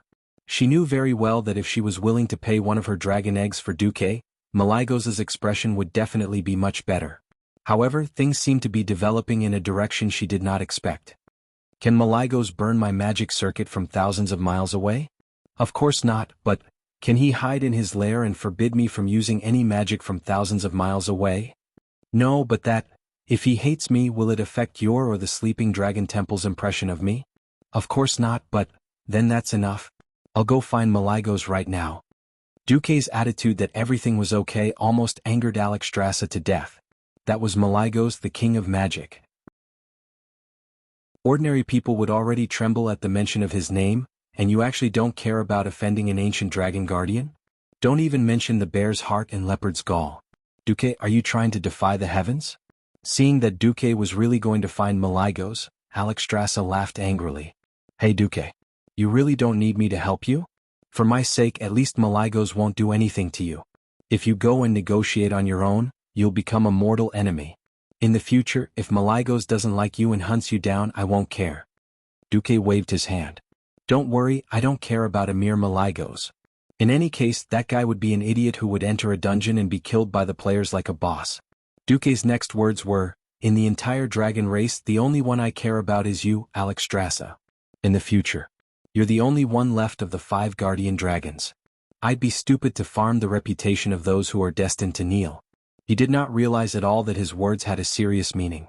When the Red Dragon Queen heard this, there was a special emotional overtone. For a moment, the queen froze in place. Chapter 635. Duque had underestimated the queen's love for her eggs. First of all, a rough man was destined to be unable to understand a woman's feelings. Even before transmigrating, not many women were willing to donate their eggs. Alexstrasza was not only a female dragon, but also a dragon queen with a god-level life ability. Her dragon eggs could even make the scarce and nearly extinct blue dragons flourish again. One could only imagine how precious such a dragon egg was. In the end, Alexstrasza told a small lie. If she used her dragon egg to exchange for it, not only could she avoid Malygos' wrath, but she could also exchange for a higher level, Breaking Dawn fire. As the name suggested, This meant that in addition to advancing to a Radiant Moon Mage, Duque could also lay the foundation for advancing to a Breaking Dawn Mage. In the world of magic, nothing could be achieved in a single leap, unless you had a god of magic as a parent. For example, Medivh had a guardian mother, Egwene. Apart from Medivh, which mage did not have stars in their eyes? They would either be like Antonidas until they had one foot in the coffin, or they would be like Khadgar in the original world, using countless near-death experiences in exchange for power. Even now, this opportunity to exchange 4 starfire was obtained by Duque at the cost of facing one of the strongest and evilest existences in the world, Nesario. The queen never expected. No, she was overthinking things. She thought that Duque was giving up the chance to step into the Breaking Dawn realm in order to protect her precious dragon egg. She couldn't help but have a good impression of him rise. Because of his ignorance, Duque was very calm. Under Alexstrasza's gaze, he actually went to look for Malygos. At the highest level of the Wyrmrest Shrine, Yggdrasil had already retreated. Nozdormu was using the power of time to rebuild Nesario's ashes into a model of Nesario's remains. Only Malygos had his eyes squinted as if he was pretending to sleep. In fact, he had a premonition that Duque would come to him for a reward. "You're here?" Malygos seemed to be struggling to keep his eyelids open. "I'm here." Duque was indifferent. "Come?" "Sure." A blue wave enveloped the man and the dragon, and in the blink of an eye, Duque found himself in another pavilion hanging outside the Dragon Slumber Shrine. Evidently, the 5 dragon aspects each had their own independent space in the Wyrmrest Shrine. The space of Malygos, the king of magic, seemed a little different. If Alexstrasza had deliberately shrunk her space into a small room so that Duque wouldn't feel uncomfortable, then Malygos was just showing Duque the original space. It was a huge space with a diameter of at least 10 kilometers. Duque was on a lone island in the middle of the Azure Ocean. There was nothing around him except seawater. In the sky, there seemed to be a supreme existence of divine might. The thick white clouds rolled and surged, making it impossible to see what was above the clouds. Somehow, he felt that there was a mysterious existence there that could destroy everything in the world. Its nobility and greatness were above everything else in the world of Azeroth. That was how it should be, Duque replied with a poker face and dead fish eyes. What an imposing manner. However, all that was left was the imposing manner. Alexstrasza, who had the most authority in the Wyrmrest Shrine, was protecting me. Did you dare to eat me? Duque looked up at the sky with such a terrible expression, and thought to himself, the ancients said that only idiots like to stand at the highest point and wait to be struck by lightning. The ancients were not lying to me. Malygos was very upset. It was not the first time he had seen Duque, but it was the only time he had looked Duque in the eye. He had never believed in humans, or rather he was suspicious and even hostile to all races other than dragons. The first time Duque had approached him through Isra in order to fight against Nesario, it was because of the situation. It was a coincidence that Duque had gone through so much to rescue Alexstrasza. Anyway, it was still the 4 of them who had to fight against the Wing of Death. Duque had magically discovered that Nesario had disguised himself as a human and sneaked into the Lordaeron Palace. Duque had used him in turn to lure the 4 of them to finally eliminate Nesario, and the credit was still due to the 4 of them. Without the other Dragon Kings, it would have been impossible to kill the rebellious Black Dragon King. Anyway, in Malygos' eyes, creatures other than dragons were always secondary. Duque had already obtained a transcendent position in the Wyrmrest Shrine without doing any real work at all. Seeing that he had finally killed his great enemy and avenged his spouse after 10,000 years, Malygos did not mind giving this little human a little gift. However, Duque's neither humble nor arrogant behavior made him very upset. Umph. A cold snort sounded like a thunderclap from the 9 heavens. Duque was still the combination of dead fish eyes and a poker face. Is this the attitude you have when begging the great king of magic to bestow a reward? With this sentence, Duque sentenced Malygos to death. You want me to work for you? You've taken your revenge and vented your anger, and you still have the nerve to make things difficult for me? You don't want to give me a reward, right? When you become a boss later, I'll get rid of you and take it myself. Duque cursed in his heart while expressing his attitude. You can choose not to give it. If not, then I'll leave first. Can you please open a spatial door?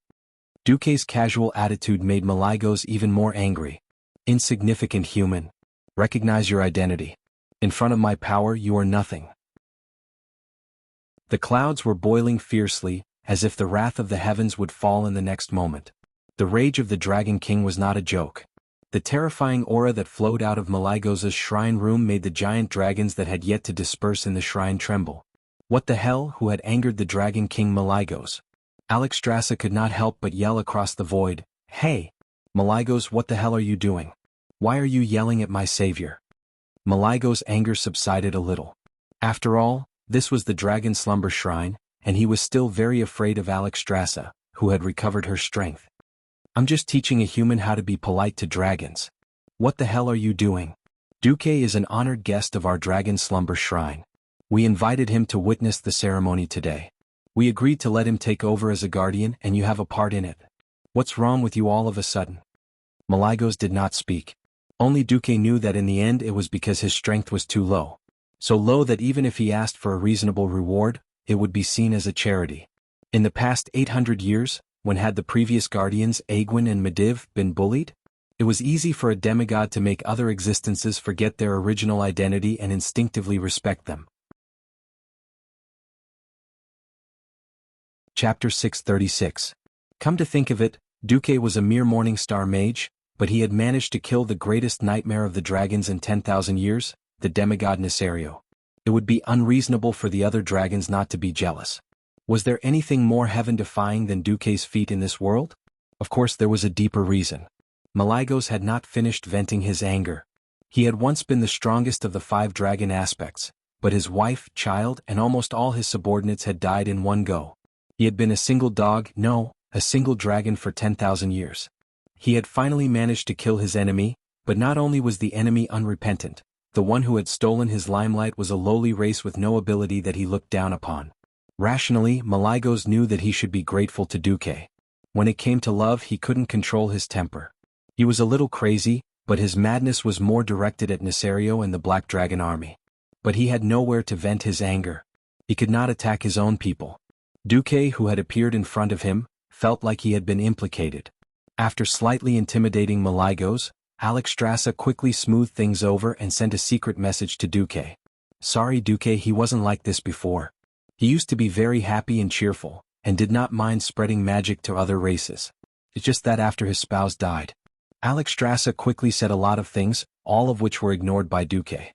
What made Duque's mind wander was something else. That was the course of history. Duque did not know if he could defend against Nazul's next attack. If he could, then it was likely that there would not be a cross-world expedition against Draenor. However, regardless of whether there would be an expedition or not, the Burning Legion's plot against Azeroth would not be extinguished. The third war at the Dark Portal was bound to come. If the third battle of the Dark Portal had anything to do with Malygos, it would have to do with a lot. In the third war, it was easy to associate it with the undead army of the Calamity Army. However, without the Ice Dragon army, which was the pinnacle of the undead army, no matter how many skeletons and zombies the humans turned into, they would be nothing in the face of true extraordinary power. It was just that there were too many of them and it was more troublesome. Yes, it was just that troublesome. However, with the Ice Dragon army, it would directly change from quantity to quality. Where did the Ice Dragon army of the undead come from? Wasn't it the Blue Dragon army that was killed in of Nesario's betrayal?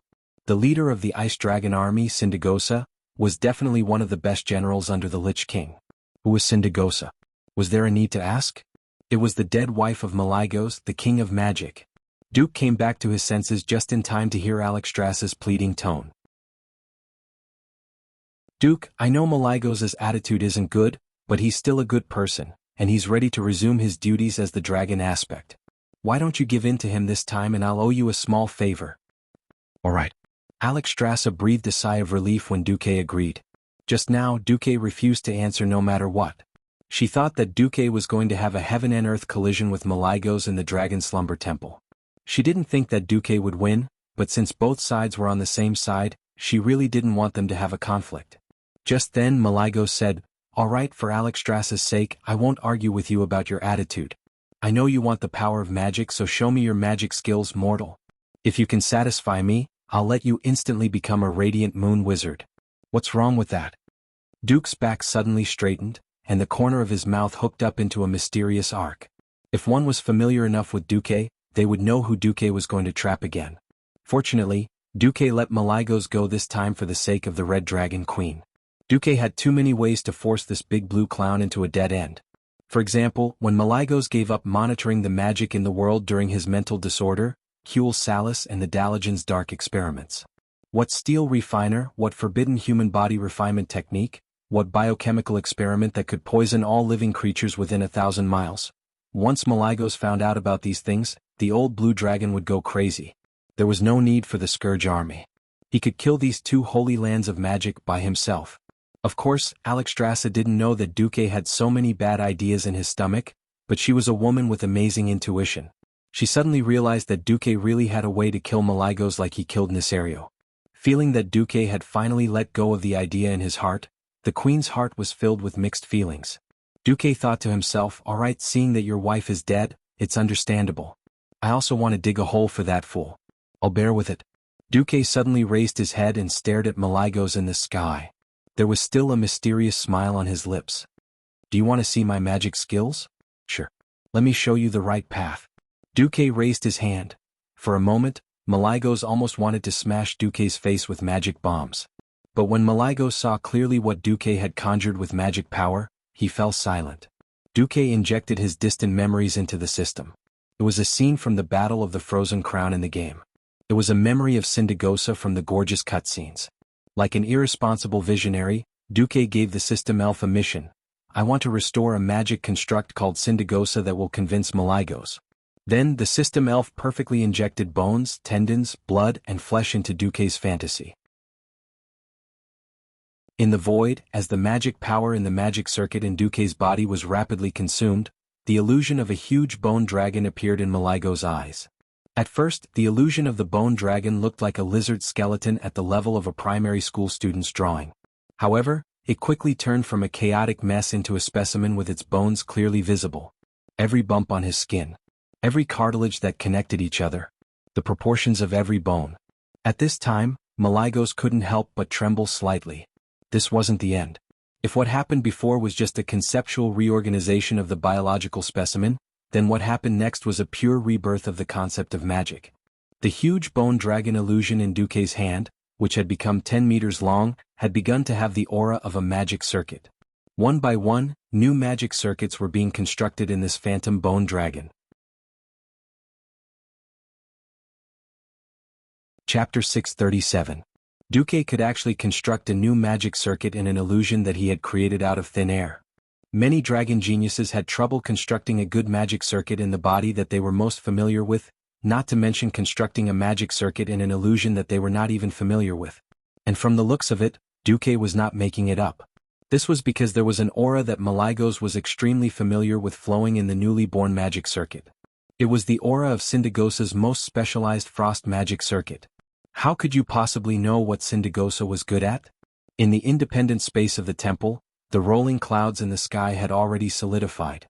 Similarly, the expression of Malygos, who had poked his head out of the clouds, had also solidified.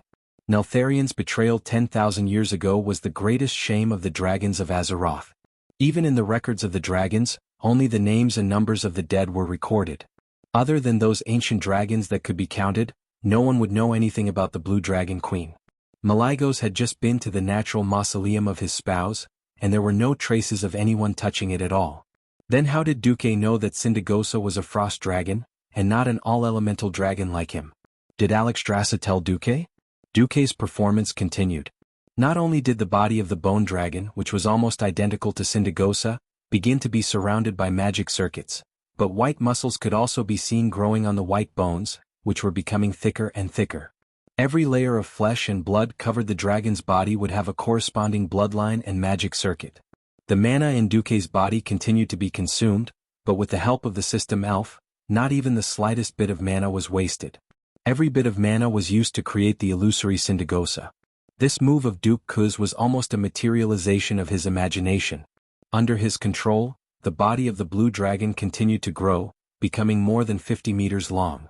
When he finished constructing the flesh and blood, a layer of unbelievably beautiful blue dragon skin and scales began to cover the flesh and blood. At the same time, smaller and finer branches of magic circuits were also being laid down. Seeing this, Malygos' heart skipped a beat. Humans and high elves were very superficial in the use of magic. It was already impressive that they were able to construct a few large magic cycles in their bodies and form a circuit. They could not care about the minor details at all. Not to mention control, they might not even be able to sense it on their own. However, they did not know that this level of control was necessary for a powerful spellcaster. How could a main circuit with 36 branches of the same thickness compare with a main circuit with 108 branches of the same thickness? It was not just the number and thickness of the branches, but also whether or not they could build a filter to filter out the impurities in the circuit, and how to circulate the pure magic power and discharge the impurities. Everything was necessary for a real senior rank sorcerer. Be it humans or elves, those Radiant Moon mages had actually done all of this intentionally or unintentionally. Only then did they have the perfect magic circuit that countless mages envied and hated. That was why Malygos was inexplicably surprised. How could Duque use such low mana to perform micro-operations that even those with abundant mana couldn't do? Soon, Malygos could not be bothered to look at all this. Looking at this illusory blue dragon that had the same appearance as his former spouse, Malygos could not help but mutter his spouse's name, Sindagosa. The illusion in front of him was so realistic, and the mana flowing in the illusion was so familiar and nostalgic. He almost thought that his spouse, who had slept for 10,000 years, had awakened and obtained a new life. Normally, Malygos would have taken it as Duke's blasphemy against his mate. But when he asked Duque to display his talent in magic, he saw his former spouse. Malygos had mixed feelings. There were no words. Naturally, there was no familiar voice or smile. Even so, Malygos still felt that a part of his heart that had been missing for 10,000 years had been mended and healed. He suddenly realized that Duque seemed to have played a more important role in this revenge plan than he had imagined. He also suddenly realized that this insignificant human that he had always ignored and looked down on had some kind of fine control of magic that even he could not compare to. Malygos let out a long sigh. Sigh. Duque stopped his mana output, and the illusory Sindagosa's movements stiffened.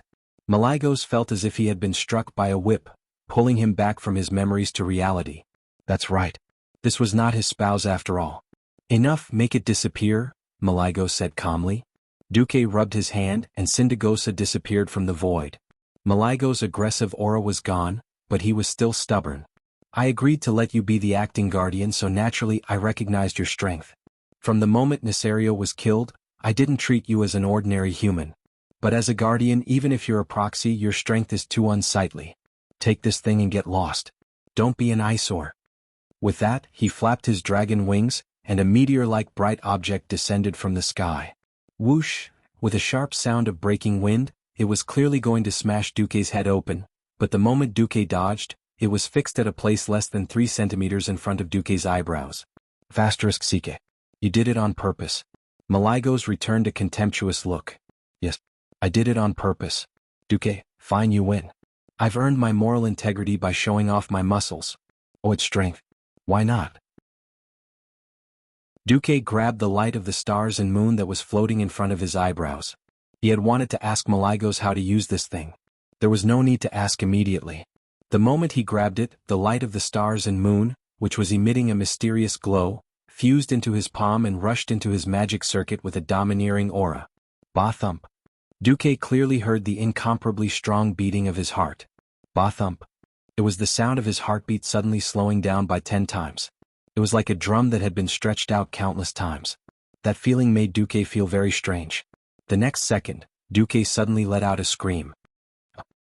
He felt as if a huge ball of blood the size of a tennis ball was being pumped out of his aorta. Chapter 638. Even though Duque was a university student who had taken a basic course on the physiological structure of the human body, he had never thought that mages were more like a magical existence that fused 2 and 3 dimensions together. What appeared in his field of vision was the same outer shell of the body, but a completely different internal structure.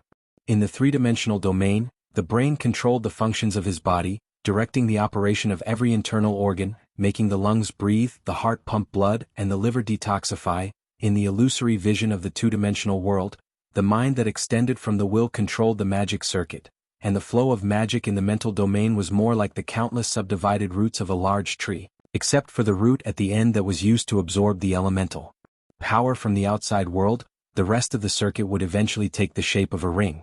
It was a continuous cycle, and it was constantly building a stronger and more powerful circuit. This was not a complicated process. The entire process could be said to be simple and crude.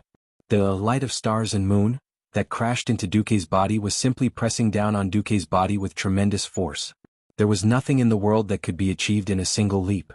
To be able to achieve it in one step only meant that one had made thorough preparations. It sounded like reaching the radiant moon level was such a wonderful thing. But in reality? Was it really that easy? In order to deal with the third war at the Dark Portal, and even in order to face the first, second, third, fourth, fifth, and sixth generation Lich Kings that might appear, Duque had long since built a magic foundation. This was like building a skyscraper that needed to be built with a foundation. If Duque's previous magic circuit was third-rate, it would be like using a matchstick to act as the pier of a bridge across the sea, and it would turn into dregs with one push. The magic circuit model that he used was almost the best model that he could find in this era. With the incomparably thick, arcane throne as the cornerstone, phoenix flames and ice crown flew at the same time. Not only that, with the perfect connection between him and the system elf, the mind control system that Duque built was completely beyond this era. Precisely because he was clear about the development of mages in the original history, as well as the usage and power of new magic, Duque's creation of the magic circuit was expansive. He strived to make sure that the magic flowing in the circuit was pure enough and that a perfect balance between the three types of magic could be achieved, which was in line with the magic rules of this world. Duque's eyes were flashing with arcane brilliance as he looked into his body. Although the light of stars and moon was very rough, the magic circuit that was expanding and thickening showed unparalleled flexibility. The inner wall of the aging magic circuit was peeling off rapidly, and the residue that had lost its purpose flowed along with the high-speed impact of the magic power to the smaller, finer end branches of the circuit, and was expelled from the body through the root-like filaments. The walls of the circuits in his body were like a sponge, greedily absorbing the light of the stars and moon that came from outside his body. The new light spread to every circuit in his body along with the flow of magic power. It was a strange beauty of the rising sun, dispelling all the darkness on the earth and replacing everything with light.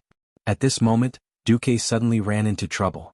When the power of light of the stars and moon broke into the circuits of Arcane Throne and Crown of Ice, there was no problem. But Phoenix Flame didn't seem to match. It wasn't that Malygos had tricked Duque. Light of the stars and moon, as the original magic power of the world of Azeroth, could perfectly match it as long as it was the magic power system of this world. What was wrong was the environment here. This was the Dragon Sleep Temple. It was fine if it was a neutral power, but wasn't advancing the power of the Phoenix in the Dragon Sleep Temple, which was the holy land of the dragons. As if provoked, the power of the Dragon Sleep Temple began to invade Duque's body in turn. Its purpose was very clear, to destroy the magic circuit of the Phoenix that had provoked the power of the dragons. The dragon power that came from all directions carried a faint draconic might, and it not only continuously impacted the barrier of Duque's consciousness. It also crazily destroyed everything related to the Phoenix, the circuit, magic power, and the body cells that were permeated with the power of the Phoenix flame. At this moment, Duque was almost against the mysterious power of the entire Dragon Sleep Temple. Ugh! Caught off guard, Duque vomited a large mouthful of blood on the spot. Not good. I miscalculated. Malygos' eyelids twitched. At this moment he was hesitant. As the king of magic, he certainly understood what had happened to Duque. If he didn't do anything, Duque's circuit would collapse and he would become a useless person in the world of magic. He hesitated for a tenth of a second, but he still stretched out his claws and was ready to help Duque. Whether it was for public or private reasons, he couldn't let Duque die here. However, there was an existence faster than him. As the big sister of the dragon aspects, Alexstrasza ignored his will and forcibly broke through his space. Of course, this had a lot to do with him not objecting. This also reflected the importance of Duque in her eyes. She actually rushed in at the risk of falling out with Malygos? Idiot. Give up your Phoenix circuit, I'll give you something better. As she spoke, Alexstrasza pressed a powerful palm on Duque's back. This time, Duque truly saw how terrifying the strength of the top existences in this world was. He believed that the mental barrier that he and the system elf had figured out together was very complete. This was already layered and just looking at it made his scalp tingle. According to military theory, this not only had crossfire cover, but it also took into account the characteristics of flexibility and sturdiness. Duque thought that this was the Maginot line of defense in the world of magic. However, under the attack of the Red Dragon Queen, such an incomparably complex mental defense collapsed like melting snow. She didn't have that kind of patience. Her method was simpler and more violent. In the first contact, she found the attribute of the mental power in the mental barrier and directly dissolved it with the corresponding attribute. You are the 5 elements. She is the reverse 5 elements. She directly erased the mental attribute on your mental barrier and decomposed the willpower into the most primitive divine thoughts. If she had the intention to harm Duque, Duque would be an idiot by now. Obviously she wasn't. The flames were clearly violent and wanton. After Alexstrasza took over part of Duque's mental control, she decisively blew up the Phoenix circuit in Duque's body and expelled it all out. Duque spat out another mouthful of blood. What was even more strange was that as soon as this mouthful of blood left his lips, it turned into a turbid flame and disappeared.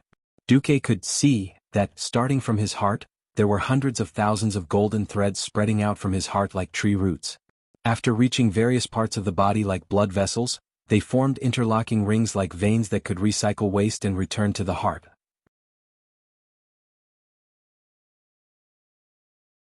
Chapter 639. These were networks of various sizes. These were the newly born magic circuits. Magic power that was many times stronger than a morning star began to circulate inside. It flowed endlessly, surged, and never stopped. Even if Duque's life stopped, as long as there was still a will controlling it, the magic circuits could still operate endlessly and eternally. Perhaps the undead in the future did not need to be disturbed by the characteristics of a physical body and could focus on the magic circuits. That was why there were so many liches and great wizards. If Duque was really a cultivation maniac who pursued mysterious power, he would not be able to achieve eternal life. Perhaps he would also walk the evil path that many wizards had taken in history. Let's get back to the present. After Alexstrasza destroyed his Phoenix Flames magic circuit, Duke's situation did not completely improve. Instead, it showed signs of worsening. It was not that the flame circuit that the Red Dragon Queen had created for Duque was not good, but it was similar to the problems that Duque had encountered in the past. It was because it was too good that it began to overbearingly occupy the share of all the magic circuits in Duque's body. Alexstrasza frowned. She had also discovered the problem. She could build all of Duque's magic circuits according to the template she could make, but this would cause Duque's attributes to go from a perfect balance of multiple attributes to a single fire attribute. In the future, Duque could only mix fire. At some point, Malygos came before the human and dragon. Alexstrasza, is this human very important to you? The queen gritted her teeth and nodded.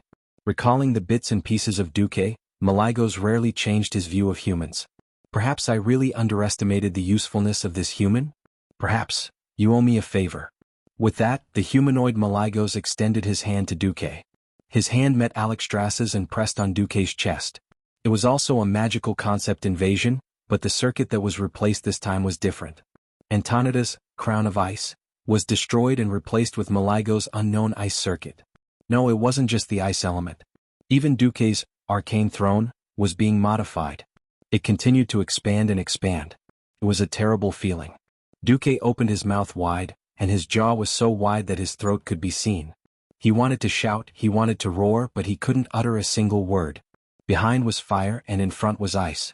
This was the true meaning of ice and fire. However, in order to endure the two heavens of ice and fire, one's body had to be strong enough. The system notification rang out non-stop. Warning. Warning. Extremely powerful fire and ice magic circuit patterns discovered. The two magic circuit models demanded a high amount of magic power from the Olympian mathematical circuit. Correspondingly, the power will also increase correspondingly.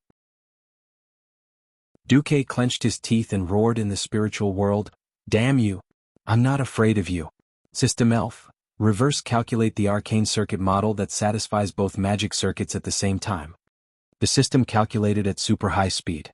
In less than 20 milliseconds, the calculation results came out. The calculation results are here, but it is seriously not recommended for the host to try based on this, because according to the calculations the magic power gap is as high as 369%. Do it. Host, I seriously don't recommend. Do it. My magic power is not enough, but it doesn't mean that the two big bosses don't have enough magic power. If it were anyone else or if it were in the past, Duque would be courting death by doing this, and it would be the kind of courting death that he brought upon himself. But it was different now. In a sense, this was more like an unkind way of demanding repayment for kindness. Human relationships were very mysterious. Blindly giving without asking for anything in return might make the other party very grateful at first, but after a long time, it would make the other party feel an unequal sense of loss. Just like Alexstrasza, she was the noble dragon queen, controlled supreme power, and had thousands of red dragons and dragonoid warriors under her command.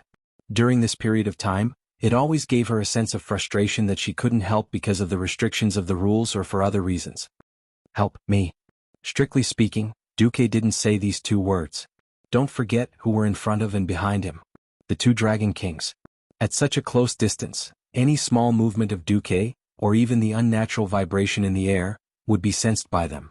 In fact, if Duque didn't choose to construct the arcane circuit as the foundation, Malygos almost wanted to force the magic circuit that he thought was suitable to Duque. Although the circuit that he forced into the past was definitely not as good as the one that Duque created according to the situation, it would at least match the magic circuit that he and Alexstrasza sent out. Now, under such circumstances, Duque actually told them the arcane circuit model to be strengthened through the spiritual connection. Malygos couldn't help but look at Duque in a higher light. It was the same for the King of Magic and it was the same for the Life Giver. The two Dragon Kings' faces were filled with undisguised shock. They were absolutely sure that before this, Duque had never come into contact with such a top-notch magic circuit model. It wasn't about secrecy. The outstanding physical talent of the dragon race allowed them to carry more and stronger magic circuits. In a sense, the magic circuit models that humans and elves came into contact with were emasculated versions that had been repeatedly weakened so that humans and elves could afford them. Secondly, to create such a powerful magic circuit, it also required an astronomical amount of magic power for humans. Most mortals wouldn't even consider this direction. For example, Sun King Anastrian used the power of the Sunwell to charge up. Without deducing how to use this power, how could he create the corresponding magic circuit model? In such a short time, not only did Duque deduce it, but in the eyes of the two Dragon Kings, this model was even more perfect than the models they could imagine and more suitable for Duque's body. They sucked in a breath of cold air. So there are real geniuses among humans. The two Dragon Kings thought at the same time. They looked at each other and immediately injected magic power without hesitation. This was the invasion of magic power, and it was almost a reverse of primary and secondary cooperation. The golden flame magic power and the pure white frost magic power each drew a circle in Duque's body. On the other side, there was an additional pure arcane power that passed through Duque's body and was mobilized to the place that Duque wanted. As the foundation of the two major magic circuits, the arcane circuit that Duque used as the foundation was also continuously thickening, deepening, and consolidating. Its construction speed even surpassed the sum of the two Dragon Kings. 3 huge compound circuits gradually took shape in Duque's body. Chapter 640. Closer. Even closer. So close that they almost overlapped. When the ice and fire circuits came into contact with the arcane circuits, there was no impact like when Mars collided with Earth. Instead, there was a strange harmony. As if they had gone through thousands of calculations, the 3 circuits matched so perfectly that even Malygos, the King of Magic, was surprised. It was not like the harmony of singing and the basic matching of the key could be deceived under the cover of the music. This was a true match that involved thousands of connection points of various sizes. This kind of coordination was completely beyond the scope of detection and correction by the human brain, or even the dragon brain. Even for a magic-type dragon aspect like Malygos, such a minor problem was not something he needed to consider. For him, the human body was too small as a vessel for magic. It would be a success if there was no leakage of magic that affected the body's functions on a large scale. However, there was no huge impact this time, nor was there any stiff feeling of mana splattering due to the mismatch. It was a complete fusion of water and milk. From the connection of the main circuit to the fusion of the branch circuits, there were more than thousands of collisions in this moment of contact. At this point in the construction of the magic circuit, the most dangerous moment had passed. What was left was the refinement gained from countless experiments, the understanding of the upper and lower limits of magic output, and the understanding of the amount of magic produced in the body. Of course, in the eyes of the two Dragon Kings, this was all that the light of the stars and moon could do. They did not expect that Duque did not stop there. Malygos was the first to discover the problem. Duque's magic circuit was too large even for a radiant moon wizard. Magic circuits were not static things. Wizards would further expand the circuit according to their casting needs. In other words, some branches that would affect the stability of the main circuit would be cut off. This kid, Duque, was obviously building his magic circuit with a Breaking Dawn wizard as the standard. He's really ambitious. Malygos could not help but laugh. Isn't that so? Without enough ambition, who would think of plotting against Nesario with the level of a Morningstar wizard? Alexstrasza smiled like a flower. You still want me to help him further? Malygos was a little displeased. Favors could not be owed endlessly. It was like a person who borrowed 1,000,000 yuan from the bank, and then immediately borrowed another 100,000,000 yuan. Insatiable greed would be hated. At that moment, Duque, whose body was starting to stabilize, revealed what he had been plotting for a long time. I have news that a demon specializing in necromancy has his eyes on Syndagosa's remains. He probably wants to use dark magic to make Syndagosa into a bone dragon. Who dares? Like a dog whose tail had been stepped on, Malygos immediately blew his beard and glared. The commander of the Burning Legion, the deceiver, kill Jaden. Duque slowly slandered Chairman Dan. I'm not lying. In the future, when the Lich King resurrects Syndagosa and builds the Scourge army, wouldn't it be kill Jaden's idea? At this time, it was of utmost importance to have someone to speak up for him. Alexstrasza said, it's been 10,000 years. In the past, you didn't let Syndagosa return to the Dragonbone Waste because of Neltharion's hatred. Now that everything is over, it's only right to bring her and the remains of the other blue dragons back. The Dragonbone Waste was equivalent to the ancestral graves of the dragons. The ancestral graves were guarded by guardians. Malygos glanced at Duque. Alright, you're right. Now you and I are even. With that, Malygos casually threw a spot of light into Duque's arms. You saw the system prompt. Congratulations, host. You have obtained the Fire of Breaking Dawn, temporarily sealed, will be unsealed when your strength is sufficient. This is an extremely rare treasure in the world. With it, you will no longer have any obstacles in stepping into the Breaking Dawn realm. Duke was smashed by this sudden huge meat pie. He was in a state of blissful stupor and felt dizzy. Whether it was the possible Draenor expedition or the destined Third War of the Dark Portal. The power of mortals was no longer reliable.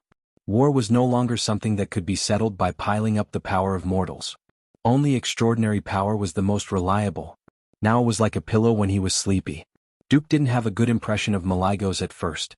Now, even if this old blue dragon was a male, Duque had the urge to kiss him a few times. Suddenly, Duque's entire body was turned around. The first thing that came into view was that beautiful face with a hint of slyness. Yo. No need to thank him. Just thank me. The Red Dragon Queen puffed out the pair of giant cats in front of her chest and then made a proud expression. Damn, I was quite touched just now.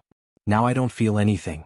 Duque was also speechless towards this ancient female dragon who made him feel angry and funny at the same time. She also didn't seem to understand the ways of the world. Are you trying to say that the debt between us is also settled? Duque touched his nose. Alexstrasza displayed her proud queen's demeanor. She elegantly pressed her right hand on her sexy collarbone and raised her chin slightly. Her golden vertical pupils flashed with pride. How is that possible? Saving my dragon egg, freeing me from my painful captivity.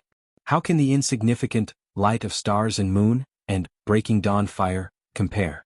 Don't tell me that someone as powerful as me is worth the same as a mere human breaking dawn wizard? Alright, what you said makes sense. I don't mind if you continue to owe me a favor. Duque rolled his eyes and shrugged. After nagging the queen for a while, Duque began to calm down and carefully feel the surging mana that had risen to the next level. A day later, a piece of news shocked the entire Lordaeron. The 17-year-old Duke Marcus had suddenly become a radiant moon wizard. The moment Duque stepped out of the portal, all the high-ranked wizards in Lordaeron sensed it. Morning stars, as the name suggested, were the radiance of their power. In the eyes of others, they were just the light of the stars. Even though they had the ability to generate mana, it was extremely limited. Radiant moon was a completely different concept. Not to mention the quality, just the quantity alone was more than 100 levels higher than a morning star. On a cloudless night, one could ignore the stars in the sky, but definitely not the moon that hung high in the sky. This was especially so when the Radiant Moon Great Wizard who was protecting Tarinas told him about Duque's advancement. He was stunned for a long time. Because, be it humans, dwarves, or high elves, any Radiant Moon Wizard would be respectfully addressed as Great Wizard. Chapter 641. A 17-year-old Archmage? Any mage who reached the Archmage level would definitely become an honored guest of any kingdom. He became a great wizard at the age of 17, and he was the only one in the past 1,000 years apart from Medivh. Countless people were so shocked that they lost their ability to speak. Isn't this too ridiculous? King Salash Trollbane was silent for a long time. Ah. If Duque is willing to admit that he's a dwarf, I'll definitely give him an honorary warrior medal from Iron Furnace Castle. Magni Bronzebeard laughed loudly. We dwarves don't have mages and Duque isn't a warrior, Muradin Bronzebeard mocked his elder brother. Why isn't he a dwarf? Gerben said regretfully. Of course the happiest was still Stormwind. Lang received the news. He knew very well that Stormwind was in the process of restoring its kingdom. The ministers of internal affairs obviously wanted to break a copper coin in half, but they still announced on the spot that Stormwind would hold a large banquet to celebrate Duque's promotion. Lang and Daylin had been discussing bilateral trade, but the two kings couldn't wait for Duque to return from the teleportation array and came together to welcome Duque. Halfway between the venue and the teleportation array, they met Duque, who was already surrounded by the Windrunner sisters. Duque. Lang was overjoyed. Weren't you going to the Dragon's Slumber Temple ceremony? Why did you suddenly promote? I'm curious too, Daylin said. Duque sighed. Sigh, the Blue Dragon King Malygos is very grateful that I helped him avenge his wife's death. He dragged me along and insisted on teaching me some magic experience. Since the King of Magic is so kind, I can't refuse. I accidentally leveled up. On Duque's right, Aurelia had a hard time holding it in, but she was a sensible woman and barely held back her laughter. On the left, Sasha couldn't hold it in. She covered her mouth secretly because she was afraid that she would accidentally laugh and cause internal injuries. 2 minutes ago, Duque had just told them that he had shamelessly asked Malygos to return the favor, and then something had happened. Alexstrasza had protected him with her life, which was why he had been promoted with the help of the two Dragon Kings. Now that he was in front of the two kings, how did it become the proud Blue Dragon King who was kneeling down and licking his boots to promote him? Sasha was not someone who was good at hiding her emotions. Aurelia also had her flaws, but King Dallin did not care. What Daylin cared about was the fact that Duque had advanced. Duke Marcus's rise to power was legendary in the entire alliance and even the entire human world. In this legend, the only fly in the ointment was Duque's personal strength. Although Duque also had the battle record of killing a sword sage, his combat power was obviously lower than that of Uther, Anduin, and Antonidas. The King Duque secretly channeled mana into his arms. At this moment, Duque was like an ogre. He gave Arthas a bear hug and made it hard for him to breathe. The 13-year-old had not developed well yet, and Arthas was defeated immediately. Everyone said that Duque was weak, but it did not seem like it. Arthas, who had been crushed by Duque's strength, finally managed to catch his breath. His face was red. Sorry, my father is not feeling well today. He asked me to come and congratulate you on his behalf, Duque. Not feeling well? Was Tyrrhena's feeling stifled? The leaders of the various kingdoms who heard this snickered. One by one, the nobles came to congratulate Duque. Other than Kuel Salus and Gilnis who had left the alliance, all the leaders of the kingdoms came. The only unexpected guest was Krasus, who came with Ronan. After some small talk, Krasus said, Duque, why don't you come and be Ronan's teacher?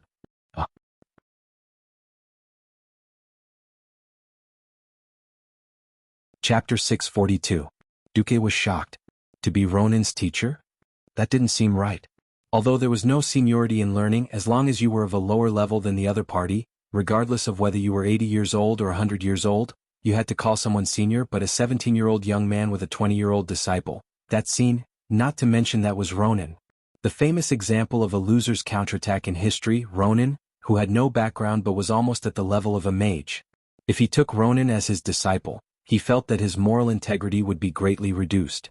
Well, even Duque himself did not believe that he was a person of moral integrity for a long time. Duque told himself in his heart, I even saved Lothar, what difference does it make if I take Ronan as my disciple? However, he still had to put on an act. Duque said sincerely, Ronan, after all, I have gone through life and death with you. Personally, I quite admire you. Perhaps I have enough achievements to boast to anyone, but my age is right there, and I may not be more knowledgeable than you. Do you really want to be my disciple? Ronan looked a little embarrassed. Duque was right, but so what? Duque's resume blinded all the mages. A 17-year-old Radiant Moon mage. Killed the Burning Legion's boss, Sargeras. Saved hundreds of thousands of Stormwind citizens. Transported 50,000 elite soldiers on an ice ship in one night. Became the Alliance's deputy commander at the age of 16, led the army to conquer the entire Lordaeron continent, and killed millions of orcs. Killed the sacred swordsman chief, destroyed a warlock.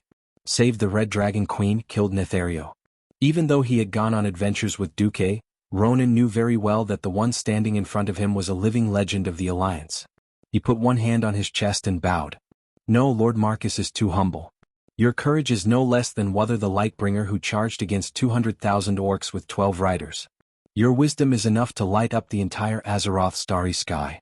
I, Ronan, sincerely hope to worship Lord Marcus as my master, to learn how to be a person, to learn wisdom, and to learn the mysteries of magic. These words were definitely not thought up by Ronan himself. If Luo Ning was this good with words, he wouldn't have offended so many people in the first place. Duque shifted his gaze to Krasus's face. The human-shaped red dragon couldn't help but blush. Damn you. He was just short of whistling and pretending to be innocent. Luo Ning panicked and tried to explain, No.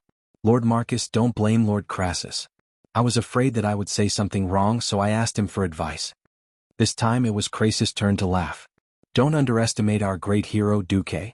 If he was such a petty person, no matter how great his achievements were, he wouldn't have been recognized by so many kings. In the direction Krasus was pointing. Sure enough, Luo Ning saw the officials of the 9 great kingdoms chatting merrily and wittily. This was a private banquet, but the dignitaries of various countries had come. What was their purpose? This had long since surpassed simple benefits, it was more of a recognition of Duke Marcus. At this moment, Luo Ning's eyes were filled with indescribable envy. This expression lasted for 2 seconds, and then he turned around and bowed deeply towards Duque. I ask Lord Marcus to accept me as a disciple. I might not be able to become a great hero like you, but I still hope that one day, I can become a great arcana master on par with Lord Marcus. Good. I agree. However, calling him Lord Marcus was too distant. You can call me Teacher Duque in the future. Understood, Teacher Duque. Seeing the super awesome person whose name would go down in history actually take him as his master, Duque felt his bones go numb, even his footsteps were a bit light. After Luo Ning left, Aurelia, dressed in evening clothes, couldn't help but ridicule Duque. Hey! Duque, is taking Luo Ning as a disciple really something to be happy about? When Tessa also came over, yes. I feel that he's a bit special in arcane magic, but not necessarily outstanding. Don't true geniuses have already shown their talents long ago? No. Duque pretended to shake the index finger of his right hand mysteriously. Rather than doubt, you should believe in my foresight. Speaking of foresight, the Windrunner sisters put their hands on their hips. On this point they really had to admire Duque. He really made a mistake when using people.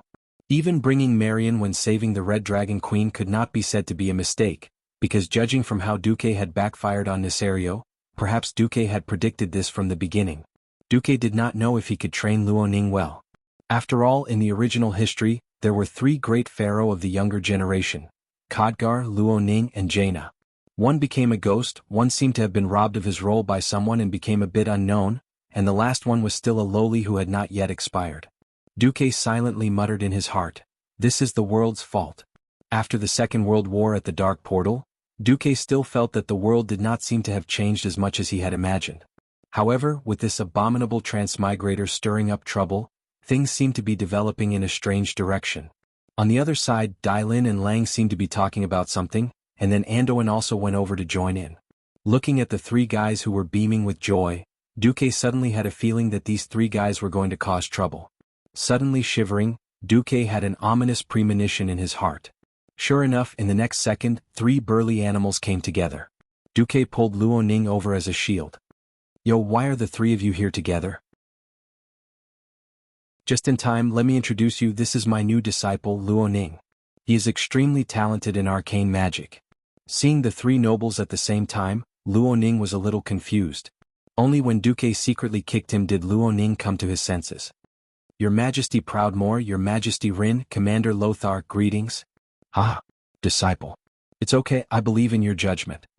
Lothar's loud voice was the first to congratulate him. But Lang.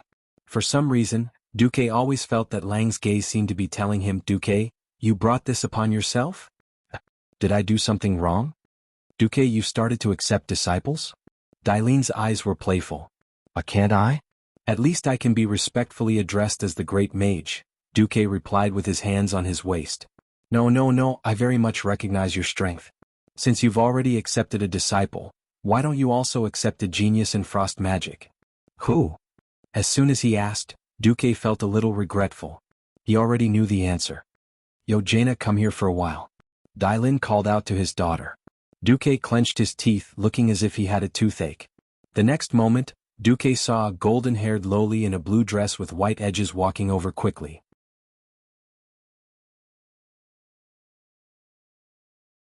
Chapter 643.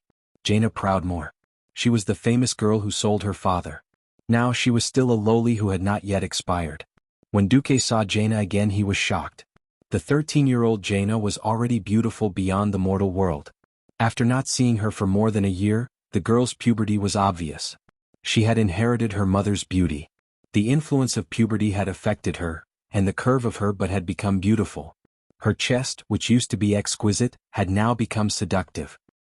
The unripe fruit had also begun to grow into a ripe peach. Congratulations, Master Duque. Seeing Jaina give him a well-behaved lady's bow, Duke's mind was in a trance. His eyes were seeing things and his ears were hearing things. Jaina tilted her head and said to Duque, "Brother, although I don't mind, according to the law, if you push me down, you will be sentenced to at least 3 years in prison, and the highest is life." In the spiritual world, Duque's nose started to bleed, and he replied in a domineering manner, 3 years of hard work. Life is not a loss. The little lowly Jaina's face suddenly turned pale. All right. The scene returned to reality. Duke looked at Jaina with a dignified and calm gaze. She did not have many complicated thoughts, and she had the purity of Princess Kalia, as well as a pair of eyes that Kalia did not have. Yes, the biggest difference was in those sapphire eyes. If Kalia was a canary in a cage that King Terinas had carefully nurtured, she would not be able to escape. In that case, Jaina was a polar ice phoenix who was ready to set her dreams free at any time. Noble, beautiful, but with a faint sense of danger. A very magical sense of excitement was stimulating Duque's senses. And Dellen's next words made Duque feel a strange excitement in his heart reach its peak. Duque, there is a big gap between our ages, and after going through life and death together, I have long regarded you as my little brother. My daughter is not like me, she cannot be the daughter of the sea. But I don't want to waste her unparalleled magic talent, so I want to entrust her to you. Duque tried to suppress the strange feeling in his heart. I remember that Her Highness Jaina worships His Excellency the most. But Lord Antonidas is busy. I've asked him a few times but he always brushed me off. Dalen shrugged. I'm busy too. Karazhan will be attacked by demons soon. Even if I do, I still have to rebuild Stormwind, Duque said shamelessly. Suddenly Antonidas came over. Are you trying to say that you have less energy than an old man like me? You bastard, did you guys discuss this beforehand? Duque seemed to want to refuse. I'm sorry. Dalen, Gianna is too beautiful. What if I can't control myself? Before Duque could finish, Dailin had already put his arm around Duque's shoulder. It's all right. Just remember to pay for your ticket after boarding the ship. I'm not picky when it comes to betrothal gifts. Just give me a deep water port as a betrothal gift. Father? Jaina was so embarrassed that she stomped her feet anxiously. Although she'd heard that her father wanted to betroth her to Duque, it was still embarrassing for a noble princess to say it in public. Dear, I'm just saying. Dailin comforted his daughter casually. Duque couldn't stay calm anymore. Damn you. Are you trying to test my moral integrity? Aren't you afraid that I won't pay for my ticket after boarding the ship? No. First, I believe that you're not that kind of person. Second, if you are, I'll declare war on Stormwind. Even if all the men in the country die, I'll kill you. When Dailin said this, Duque's face turned green. Bullsh*t. He might even become the son-in-law of the Proudmoore family. If he taught her well, there would be no benefit at all. Only a ghost would do that. Please forgive me for firmly rejecting you, Duque said firmly. Don't be in such a hurry to reject me. At this time, Lang and Andoin came up. Andoin put his hand on Duque's shoulder and showed him a contract made of craft paper. It was a 10-year economic and trade contract between Stormwind and the Kingdom of Kurtiras. From trade to supplies to arms supply to maritime cooperation. It was almost a comprehensive cooperation between the two countries. Duque roughly looked at it. Stormwind could earn at least 2 million gold coins every year, and that was only for the first year. In other words, the contract was estimated to be worth more than 20 million gold coins. Obviously, this was a cooperation that Stormwind couldn't refuse. Lang, you're selling me off for a mere 20 million? Duque was devastated. You can't put it that way. Princess Jaina will return to Kul Tiras after studying under you until she's 20, or if she reaches the Radiant Moon rank early, or if you marry another noble, Leon said, a little embarrassed. Duque vomited 3 liters of blood. The other party wasn't trying to force it onto them unreasonably. Teaching someone's daughter would earn him 20 million gold coins in net profit. Although it would be split for 10 years, Duque knew very well that the southern continent's Iron Furnace Fort and Stormwind City would have nothing to do with the third battle of the Dark Portal. As long as they survived the wave of Nuzul, Stormwind would welcome a 10-year development period. Moreover, becoming enemies with Kurtiras would not benefit Stormwind at all. Before the underground train tunnel was opened to the Iron Furnace Fort, Stormwind's only way to communicate with the outside world was through the sea. There was no need to go north through the burning steppes.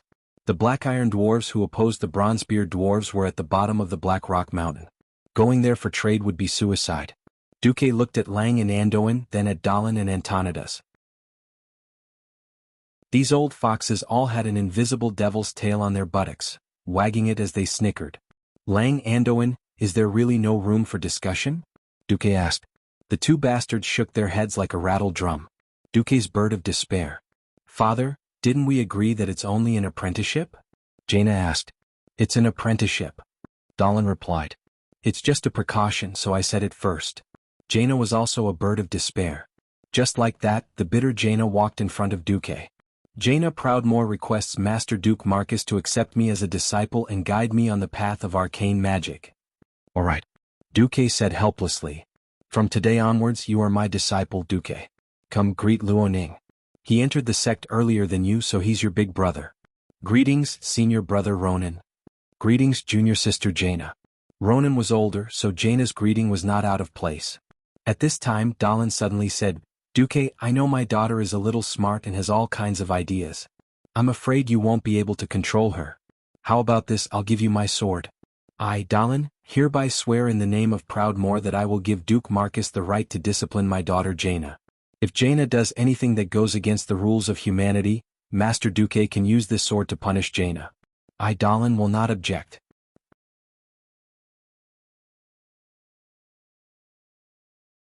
Chapter 644. Duque was dumbfounded. The leaders of the alliance were dumbfounded. This was an era where nobles controlled society. It was also an era where the spirit of chivalry was important. If a knight felt that his apprentice had violated the spirit of chivalry, he could speak up and kill the apprentice without taking any responsibility. The people around would instead praise the knight for putting his own family before justice. However, this rarely happened among nobles, let alone among the royal family. The kings present were all smart people. They quickly understood why Daelin did this. After all, Daelin had put in a lot of effort. Originally, the most ideal successor of Kul Tiras was the eldest prince, Drake. Drake was an excellent successor who had received Daelin's teachings. Be it in martial arts, style, or courage, he was a model among the princes. Drake, who had been independent since a long time ago, was comparable to his father in terms of leadership. However, Drake had died under the dragon breath of the ancient red dragon, Tyrannistus.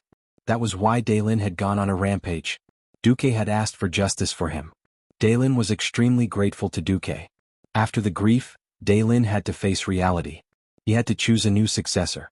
He only had 2 legitimate children, his second son, Tandred, and his daughter, Jaina. No one would care if a noble had 10,000 illegitimate children, but the only legitimate successor recognized by other nobles was the child of a noble lady of the same bloodline. Unless these 2 children also died, it would not be his illegitimate daughter's turn to stand up for him. Since Thoradin the Great, there had never been a female queen in the human kingdom. Daelin knew that his second son, Tandred, was only a mediocre person, while Jaina was extremely talented, both in terms of magic and intelligence. Jaina was still relatively naive now. He was afraid that there would be opponents in the future. If he left Jaina in the country, Tandred would definitely not be Jaina's match if someone ignited Jaina's ambition. Since Thoradin the Great's era, the princesses of the Eastern Kingdom were notoriously hard to find a husband. If they wanted to marry, they had to at least have a noble status. They were either princes or at least dukes. This also depended on whether it could bring enough benefits to the country and whether the other country's king would agree. Just like Princess Kalia of Rotterdam, Tyrannis had his eyes on Duque at first, but unfortunately he met Lord Presto, who was disguised as Deathwing. If Kalia had not faked her death, according to Tyrannis's personality, It would not be surprising if Kalia was left alone in the palace for the rest of her life. It wasn't something that could be done casually. It wouldn't do if the nobles were too low in status, but if the nobles were too high in status, they would be afraid that the nobles would use their power to bully them. Any duke who marries a princess becomes a prince in the truest sense of the word. If something were to happen to the official heir, it would be a loss of royal authority. This kind of thing happened too many times since ancient times. Before the war, Daelin didn't really mind Jaina and Prince Arthas of Lordaeron getting closer. Being the Queen of Lordaeron didn't seem to be a bad thing. The battle at the Dark Portal changed everything. Lordaeron's reputation was tarnished. Tarina's putting Nisario in an important position could still be justified, but Tarina's and the entire upper class of Lordaeron's attempt to annex Alterac was real. Without this, there would be no such thing as making Presto the king. Tarina's was willing to use Neltharion. Who knew if he would kill then Reed after Arthas married Jaina? If that was the case, Lordaeron could legitimately annex Kul Tiras. So Daelin completely changed his mind. He didn't even want to put Jaina in the Dalagen, which was so close to Lordaeron. If Arthas really wanted to see Jaina, he could just take a boat across Lordaeron Mill Lake. But if he put Jaina in Karazhan, which was in the hinterland of Stormwind, that would be a different story. Daelin didn't believe that Tarina's would let Arthas cross more than 2,000 kilometers, or use something as dangerous as a portal to meet Jaina. If he really did come, wouldn't there be Duque to block the way? Now that Duque had accepted Jaina as his disciple, it was like the fish had taken the bait. Daelin knew his daughter's charm very well. She was only 12 years old, but she had already charmed all the male Dalagen mages. Now she was even more beautiful.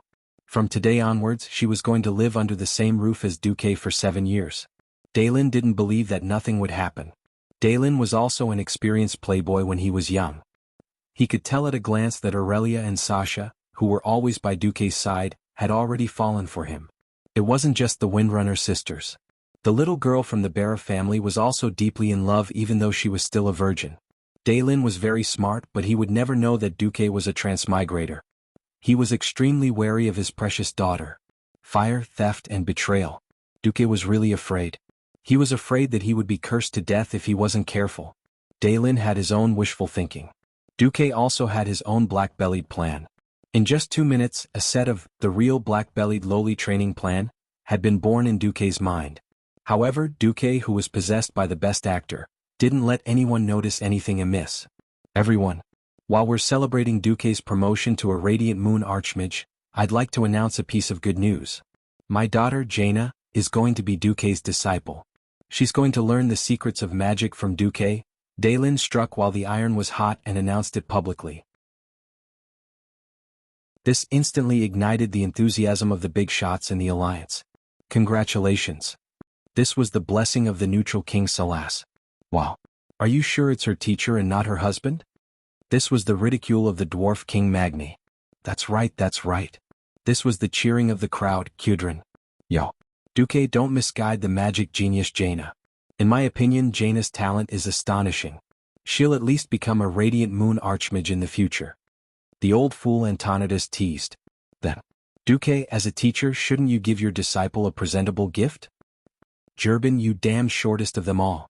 I'll remember you. With so many kings jeering and nobles watching, if Duque didn't take out something good, how would he be able to mingle in the alliance's upper echelons? Duque didn't hesitate either. Greetings, Teacher Marcus. When Ronan knelt on one knee and Jaina kowtowed, Duque took out 2 pieces of magic equipment. Ronan was an accessory while Jaina was a pair of gloves. Daelin elbowed Antonidas. How about it? Does Duque mistreat my daughter? Antonidas' eyes bulged and after a long time he said, Duque, let's make a deal. Can you exchange these 2 items for me?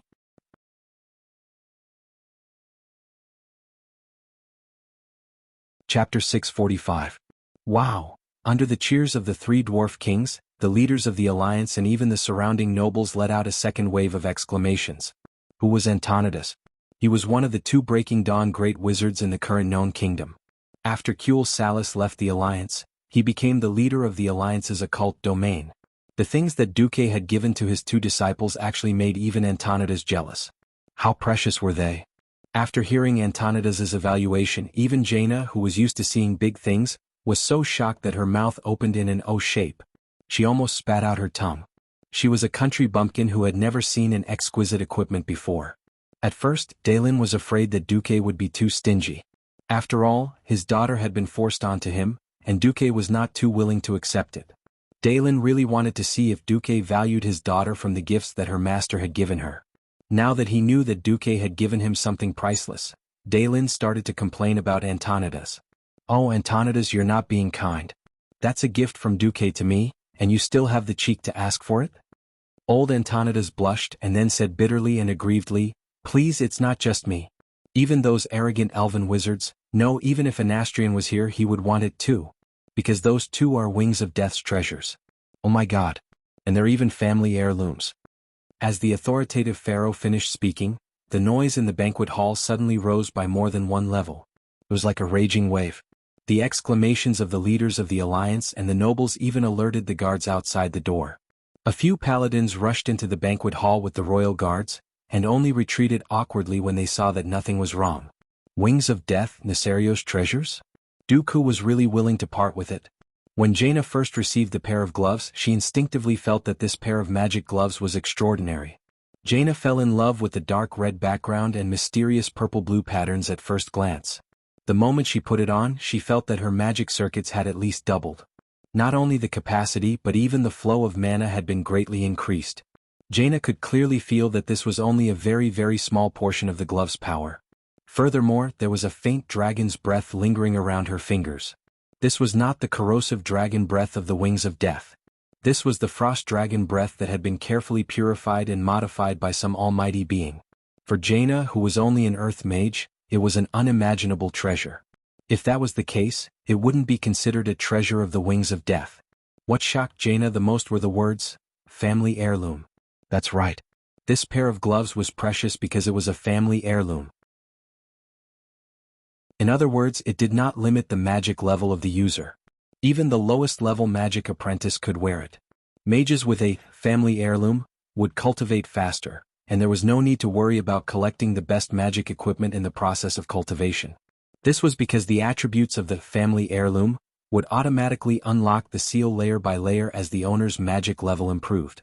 Moreover, because the level of the heirloom itself was very high, there was no need to consider eliminating it before the owner reached the level that the equipment should have. Not to mention, it was an epic equipment that even Antonidas was jealous of. Originally, Jaina was dissatisfied with her father's unreasonable giving of a sword to Duque, allowing Duque to control her life and death after she violated the ban. However, in the face of Duque's precious super gift, Jaina's young heart fell a little. "So brother Duque. Oh, teacher Duque still likes me very much. That sword is more of a formality. I won't violate the ban, so teacher won't use that sword to punish me." Jaina's pretty face was red from excitement. She raised her sharp chin and looked up at Duque's gentle and kind face. "Teacher, what's the name of this pair of gloves?" Duque said kindly, "This pair of gloves has a very nice name. It's called Misty Gloves. Blooming like fireworks and flowing like water? So nice. Thank you, teacher. I really like this pair of gloves." In order to express her excitement, Jaina used a total of 3 tens to describe her excitement. A certain someone laughed sinisterly in his heart. "That's right. Misty, if you dare to mess around in the future, I'll light you up like a cigarette." On the other side, Ronan was so excited that he was about to cry. In this life, Ronan did not have the merit of being the main force that saved the Red Dragon Queen. Even though he did not kill any of his teammates this time, he was still not well received in the Dalajan. His days were miserable. Originally, Ronan had become Duque's disciple under Krasis' suggestion, but he never thought that Duque would really take him in. He was already overjoyed that Duque had taken him in. Who would have thought that Duque would be so rich as to take out 2 rare treasures from the Wings of Death as gifts? Looking at the accessory that looked like half a small stone slab in his hands, Ronan was speechless for a long time. Even a magician's apprentice could feel the unparalleled power contained within it, as well as the mysterious mana amplification. This was not just a simple mana amplification. Ronan could feel that when he started casting spells, the accessory would give him more than just a single level of amplification. It might even give him 2 or 3 levels of amplification. This was a peerless treasure that any magician could only dream of. Teacher Duque actually gave such an amazing item away just like that. Just how much does teacher think of me? Tears were already welling up in Ronan's eyes. Teacher, thank you. Unable to express his excitement with words, Ronan ran in front of Duque and kowtowed heavily. In this era, only the lowliest citizens would have to kowtow like this when they saw their leader. Even if Duque was a teacher, it was still a bit exaggerated. But everyone could understand. Behind King Daylin, Daylin's old lover and personal bodyguard, Gina Goldsword, did not hide her envy. She whispered into Daylin's ear, "I'm so jealous of Gina. If someone gave me this before I met you, I would sleep with them for the rest of my life, not to mention kowtowing." Daylin knew that his old lover was joking, but he was still deeply touched. Duque helped Ronan up. "Get up. This accessory of yours is called Unruly Will. Just like Gina's, it's a rare treasure." Duque lied with a straight face.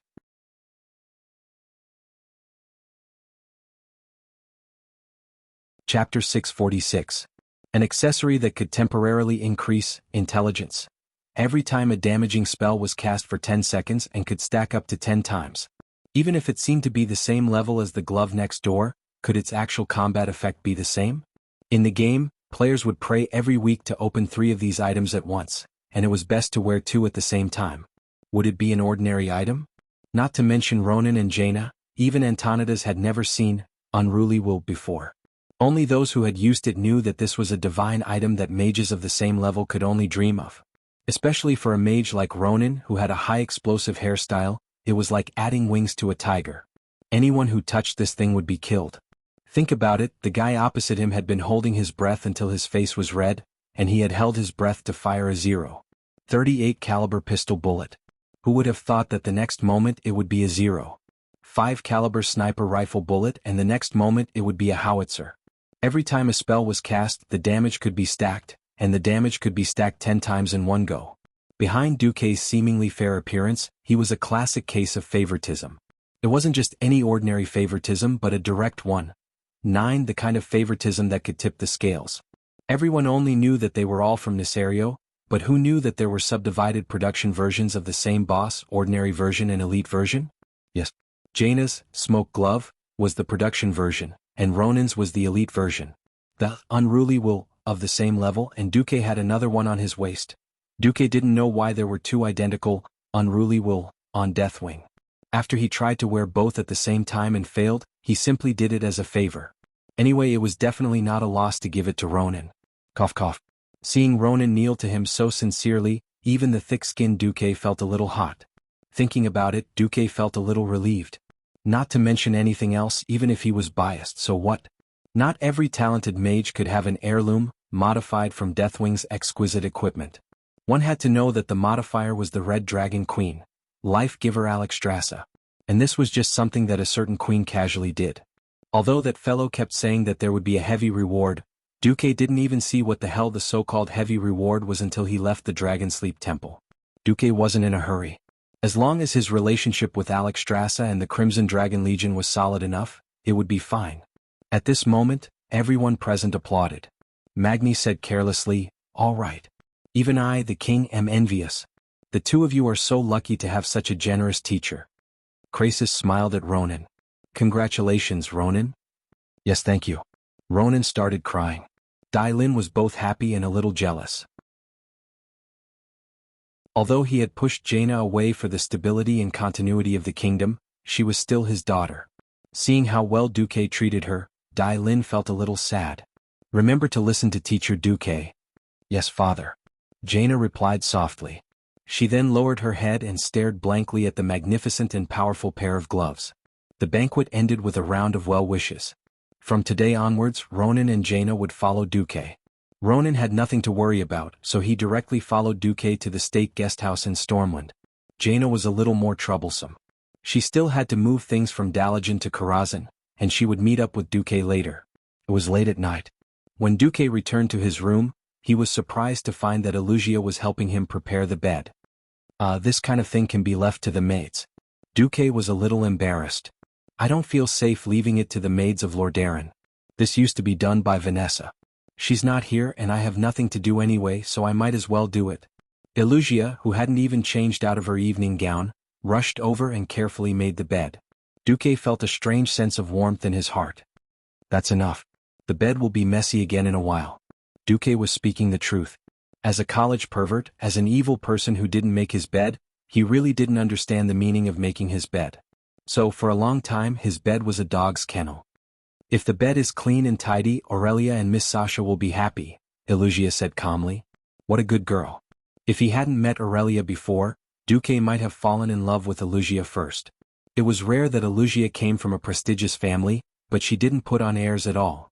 The inexplicable feeling in Duque's heart became more and more fervent. His arms crossed over the beautiful girl's shoulders and gently hugged Elugia from behind. Duque could feel the girl's body temperature rising rapidly in his arms. Duque opened his palm, revealing a strange ornament that looked like a ring.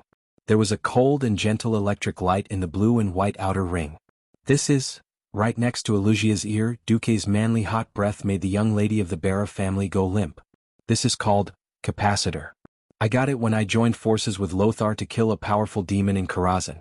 Although it's not a high-grade item, I think it suits you very well. Really? Can I? Elugia seemed to be in slight disbelief. Even her outstretched hands were trembling slightly. After taking the ornament from Duque's palm, she stared at it for a long time. Then she clenched it tightly with both hands and placed it closest to her heart. Duque didn't understand why Elugia was so excited. I know very well that my talent in magic isn't very good. Mother said that I can still hope to become a Morning Star mage in this lifetime, but it's hard to hope for anything higher. I may not be of much help in the field of magic in the future, so I only pray that I can do what I can. Hearing this, Dooku fell silent. That's right. Even in the original history, Elugia was only a third-rate boss in Scalamanc's. Compared to Ronan and Jaina, her talent was like the difference between a firefly and a star. If Duke Barav hadn't sold food to help the refugees of Stormwind, he wouldn't have met, gotten to know Elugia. It had been almost 3 years since he transmigrated to Azeroth. His growth had long left many of his contemporaries far behind, but Duque was very clear that he wasn't someone who didn't care about old friendships. At this moment Elugia suddenly spoke. Duque. If you think it's necessary to marry Miss Jaina, then just marry her. I'm a girl from a declining family. As long as I can have a small corner in your heart, I'll be satisfied. Duque was shocked.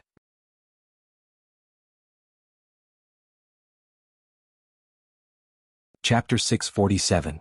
He understood what was going on with Elugia's sadness. Elugia, who was born in the declining Barav family, immediately felt an instinctive sense of inferiority when she saw King Dalen of Kurtira sell Jaina. He had thought that she was a gentle woman like Sasha, but Duque now realized that Elugia, who was born in a noble family, was much more fragile than the women of the Windrunner family. The women of the Windrunner family were always full of confidence no matter what. Don't be fooled by Sasha's gentle appearance, but she was decisive on the battlefield. If Duke really died or ran off to become a ghoul, Sasha would definitely be the type of person who would kill the ghoul Duke even if she had to hold back her tears. Then she would cry after the battle was over. Elugia obviously needed comfort. Duque hugged Elugia. I swear I will never marry Jaina. Elugia shuddered. She could hardly believe what she had just heard. She really did not understand why Duque would not want the young and beautiful Jaina, who was noble and could be of help in politics. But in the next moment, Elugia's imagination filled in the blanks. Thank you, Duque. Even if it's a lie, I'm willing to die. She turned around and buried her head in Duque's chest. Duque had no one to argue with. From the first day he crossed over to Azeroth, Duque remembered one truth: the princesses of Azeroth were all frauds. From the female wild boar named Princess, in the Elven Forest, to the bear Princess Ji-Song who was locked in a cage on Blood Island, to the Earth Princess Mizral who cheated the orcs, to the Maraudon Princess in the Kalandor continent whose measurements were 40, 80, and 40, and finally to the seemingly normal Princess Jaina who sold her father, there were countless examples of frauds. In any case, Elugia absolutely could not understand Duque's fear of princesses as if they were ghosts. Fortunately, this didn't hinder her from experiencing Duque's determination. Duque could feel that the heart of the beauty in his arms was completely intoxicated. If he wanted to push her down, she probably would not refuse. But the beast Duque's conscience was playing tricks on him. Even though Duque wasn't a good person, and he had fantasized about making a killing in 3 years and never losing money, when it came down to it, girls under the age of 18 were beyond his hunting range. Didn't you see that before you transmigrated, it was written that women must not be younger than 20 years old to get married? All right. Even if he transmigrated, he couldn't go against the country's policies. What if he had the chance to transmigrate back and write his story into a novel but was banned? The author doesn't even have a place to cry. At this moment, Duque was an upright and reliable husband. At this moment, Duque was a man of integrity that everyone loved. Surprisingly, Duque really held back. He gently patted Elusia's back, comforting the sensitive girl. Leaning against Duque's chest, Elusia could clearly feel Duque's excitement and calmness again. She slowly raised her head and stared into Duque's deep black eyes. Her face was full of shyness. Duque shook his head gently, then blew into Elusia's ear. I promise you when you turn 18 I will give you a real coming-of-age ceremony. This time Elusia's pretty face was really red. She slowly closed her eyes. I want a promise from you, not just a verbal promise. How could Duque not understand? He directly pressed his lips against hers. A French kiss was enough to make this little girl infatuated. Duque teased. It's obviously a verbal promise. Elusia was so embarrassed that she ran away as fast as she could. Watching the beauty's back disappear from his sight, Duque turned his head and immediately facepalmed. Damn, do you have to be so elusive? What appeared in his field of vision were two pairs of long white legs unique to the High Elves. The Windrunner sisters were actually sitting on the beam of the room. When did you come in? Aurelia pretended to use her right index finger to point at her sharp chin. She looked like she was thinking, then turned her head to ask her third sister, Yes. When did we come in? Sasha smiled like a flower, since little Elusia folded the quilt. Duque spurted out. What the hell, didn't that mean that they were here from the beginning? Duque complained, Don't scare me. Why did you hide on the beam with your aura covered? We didn't hide. We were up there the whole time. Who told you to not look at us and jump on little Elusia the moment you entered the room? Aurelia was happy to see Duque embarrassed. Sister said that she wanted to see if you were infatuated with little Jaina. Sasha unceremoniously sold her sister out. Sister, don't think that you can sell me out just because you're my sister. Aurelia pretended to wave her little fist. Help, Duque's sister wants to deal with me. With that, Sasha screamed and jumped down. A gust of wind carried her slender body, and Sasha slowly floated down. Even with Duque's small body, he could easily princess carry Sasha and protect her. Looking at Sasha's pair of smooth calves swinging on the right side of his field of vision, Duque laughed. Don't be jealous. How can you guys miss out on a share of Nesario's good stuff? Duque waved his hand and took out a pair of boots that were not very bright from his dimensional bag. But Duque knew that Sasha would like them. As a ranger who needed to hide, bright colors were not practical. This pair of boots with a brown base was not as good as the green ones, but they were quite good. This is the boots of dreams. They're definitely much better than your superior ones. Sasha did not go down. She just picked up the boots in Duque's arms and put them on. This is great. I feel much lighter. Where's mine? Aurelia sat on the beam, her fingers crossed under her chin as she gazed at her lover. Duque threw a belt over and Aurelia caught it. This is best friend's belt. By the Sunwell, are we only best friends? I'm so sad. Aurelia went into acting mode, looking heartbroken. Duque's face darkened, but on second thought, he also looked sad. I used to think of you as a big sister, as my best friend. Who knew that you would use your amazing beauty to seduce me? I was just a kid back then. You actually did such a vicious thing. Duque was so sincere. If one did not know the truth, they would really think that Aurelia was a female pervert. This time, it was Sasha's turn to laugh so hard that her stomach cramped. Aurelia looked embarrassed and angry. You little bastard. You took advantage of us and you're still being sarcastic. You're great. I'll come down and kill you right now. The three of them immediately laughed together.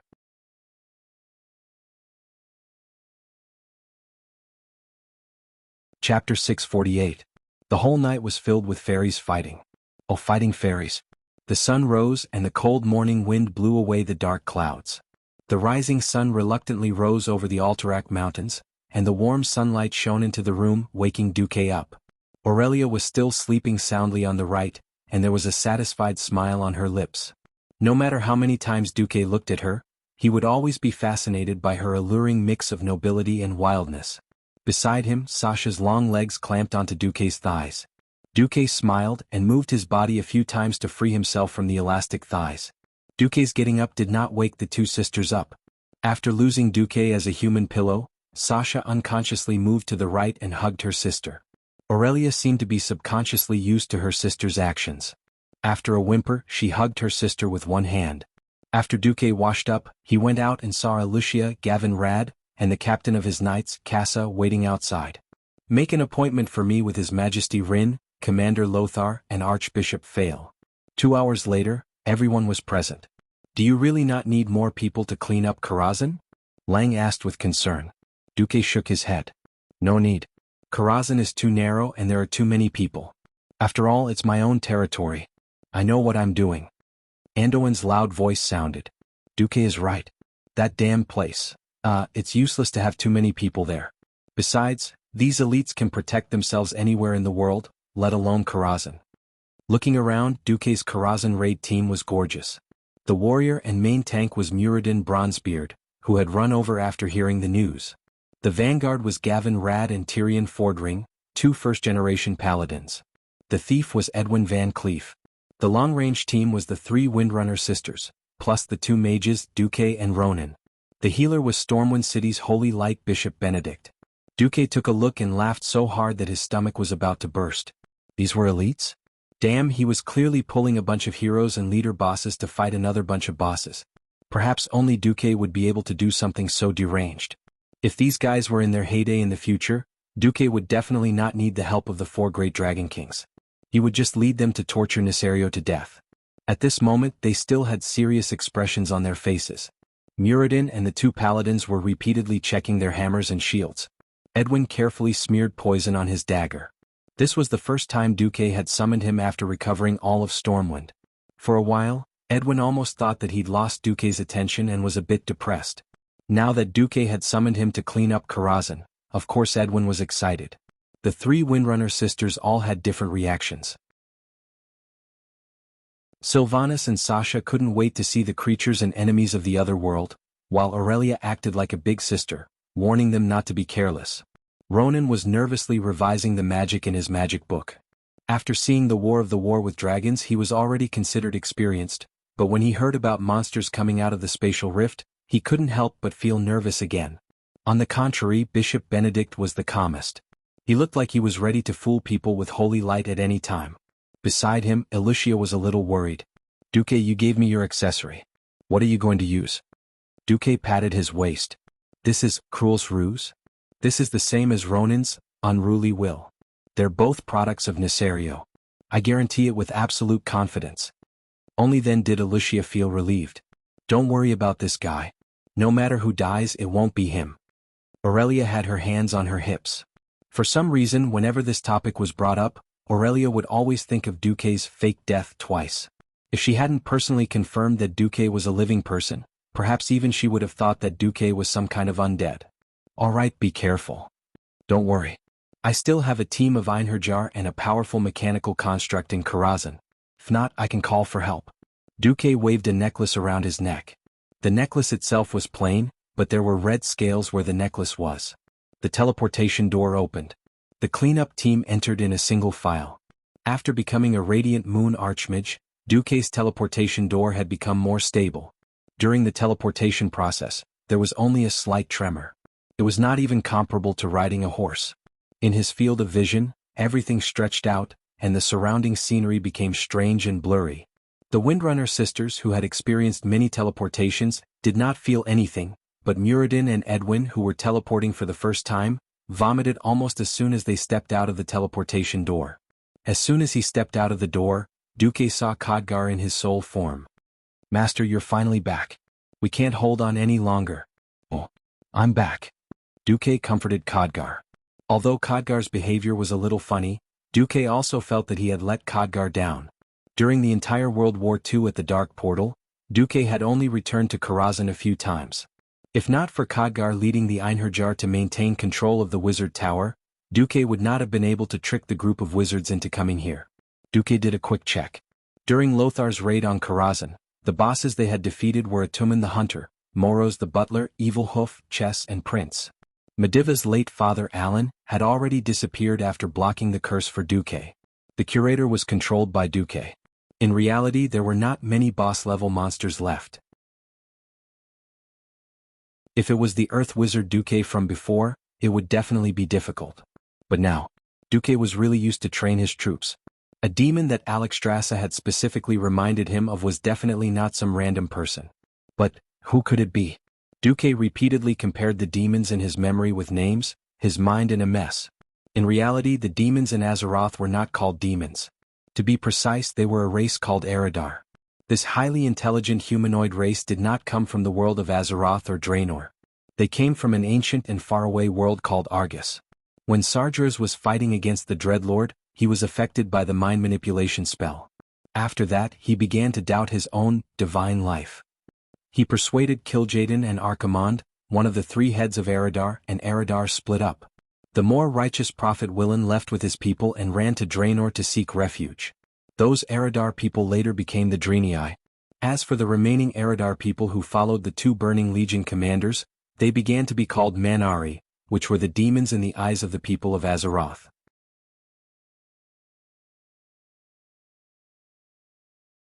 Chapter 649. By the way, Duque, your army isn't weak at all. Why can't you take down the second level? Aurelia asked head butler Khadgar, whom Duque had arranged to stay in Karazhan, as they passed through the ballroom on the second level of Karazhan. This was not Aurelia's fault. The other members of the team had the same question as well. There were more than 100 people in the team, and it felt like any one of them could easily take down a team of royal knights. There was also Khadgar, the ghost butler with unknown strength. There was also a mysterious golem called Curator. Strong no matter how one looked at it. Khadgar's face suddenly showed a sad expression. Those demons. Those damn demons. We can't fight them at all. Curator is too big, we can't go in. This has nothing to do with combat power, it's just, sob. They bullied me. After saying this, Khadgar actually ran away in tears. The accompanying Einherjars also had strange expressions on their faces. They all stayed on the second level and refused to move. Master, we can't fight against those demons, but with Lady Windrunner and the other ladies here, there shouldn't be a problem, right? What's the problem? Sasha asked curiously. It had been a long time since he had returned, and Duque's memories were a little fuzzy. But when he went up the stairs and heard a flirtatious and seductive female voice coming from the corridor ahead, the dust-covered memories reopened. Damn it. No wonder that brat Khadgar lost so badly. Why isn't that Khadgar coming? Things just got interesting the last time. Sigh. It's always over so quickly. A ghost mage, well, the process itself is quite interesting. Looking at the flirtatious female attendants in revealing clothes not far from the guest hall, Duque's side thought of Khadgar's escape, and a few men laughed shamelessly. Duque was speechless. He face-bombed, not wanting to say anything. Wow. Gavin Rad whistled. I like this style, it's a pity. That's right. What a pity. The female attendants at the front were extremely attractive. They had round faces, perky buttocks, and long white legs. They had everything that should be there. They were definitely in line with the visual sense of a normal man. Coquettish sluts could attract men's attention no matter where they were. If they weren't succubi. At this moment, the three Windrunner sisters surrounded Duque. Aurelia rolled her eyes. Fortunately, I've been by your side for the past year. Otherwise, I would have doubted your taste. This time, Sasha did not compromise. Humph. If you bring such a fellow into the house, my sister and I will leave at once. Duque surrendered. Please, this is Karazhan, the connecting point of countless voids. It wasn't strange for any kind of person to come out. Leave this kind of woman for Gavin Rad. Gavin Rad immediately protested, Hey, I'm a first-generation holy knight. As someone with an incomparably noble character and sentiments, only a woman who also emits holy light can move my heart. Oh, she must have a good figure. I don't want a beautiful woman who doesn't conform to the golden ratio. Hee. Duque shamelessly smiled mysteriously. Aurelia raised the hunting bow in her hand and seemed to be pointing at something. Then, Duque, you don't mind if I get rid of these pretty vases, right? Why would I have any objections? Succubi were extremely lethal to every male. Men would always find it hard to resist charm-type skills. It seemed like Khadgar's moral integrity was lost here and could not be retrieved. But Duke didn't understand. Why didn't Khadgar's soul scatter and scatter? What the three Windstalker sisters practiced was the lying corpse archery. After a wave of shio sounds, Gavin Rad watched with regret as those balls, butts, and legs all turned into raging flames, disappearing from his field of view. Everyone continued down the corridor. After clearing out the Phantom Guardians in 2 rooms, a dignified female voice suddenly sounded. Intruders. Your actions are unforgivable. Impure thoughts will lead to blasphemous actions. You must be purified. Come, let me, as the saintess of chastity, be your opponent. Muradin and Edwin, who were leading the charge, were stunned. The next second, the bastard dwarf pointed to the front shamelessly. There, Gavinrad, your favorite woman who emits holy light, is here. Do you want to talk to her? Just one look and Gavinrad felt unwell. Damn. What the hell was that? It was true that she emitted holy light. The golden ratio was true. It was also true that she was a woman? And the saintess of chastity. But, why the hell were you a 10-meter-tall stone giant? What happened to the fun and flirting? Gavinrad, who had always thought of himself as elegant, was petrified. A gust of wind blew, and everyone seemed to see Gavinrad's soul dissipate with the wind. The female giant was very tall, and she was in a huge hall at the end of the corridor. The thick pillars in the middle of the hall seemed to have some mysterious power that prevented the female giant from walking out. What do we do? Everyone looked at Duque. Duque shrugged. There's nothing we can do. The demon army is about to attack, and I have to eliminate all the unstable factors in Karazhan. Although it's a bit unfair to Gavinrad's girlfriend, I can only ask her to destroy it. Hey, who's my girlfriend? Don't think you can say whatever you want just because you're my boss. You have a princess as your fiancée and I'm still single. Gavinrad's threatening roar was ignored. Duque commanded, everyone spread out. Since the opponent is holy, she might have AoE skills like devotion that can penetrate the ground with holy light. The saintess of chastity. This was a dummy boss that could be defeated with one's eyes closed. Duque didn't feel anything for this female boss who was surrounded by a group of succubi for some reason. With a command, everyone rushed forward, sharpening their weapons to defeat the boss. Another accident happened. Are you an emissary of the holy light? Without any reaction to Muradin's shield strike on her calf, the holy maiden of chastity knelt on one knee and stared at Gavinrad with shining golden eyes. Gavinrad's face was full of confusion. Tyrion Fordring raised his long two-handed hammer. Yes. He and I are both first-generation paladins who have inherited the holy light, the Azeroth. The holy maiden of chastity nodded. I'm so happy to meet companions who believe in the same holy power in different worlds. It seems that you are not my enemy. My name is Jenna Christian. What's your name? Gavinrad's mind was in a mess and he answered almost subconsciously, Gavinrad Bad Luck. Looking at the harmonious exchange of questions and answers, Muradin turned his head. Gavinrad, how dare you say she's not your girlfriend?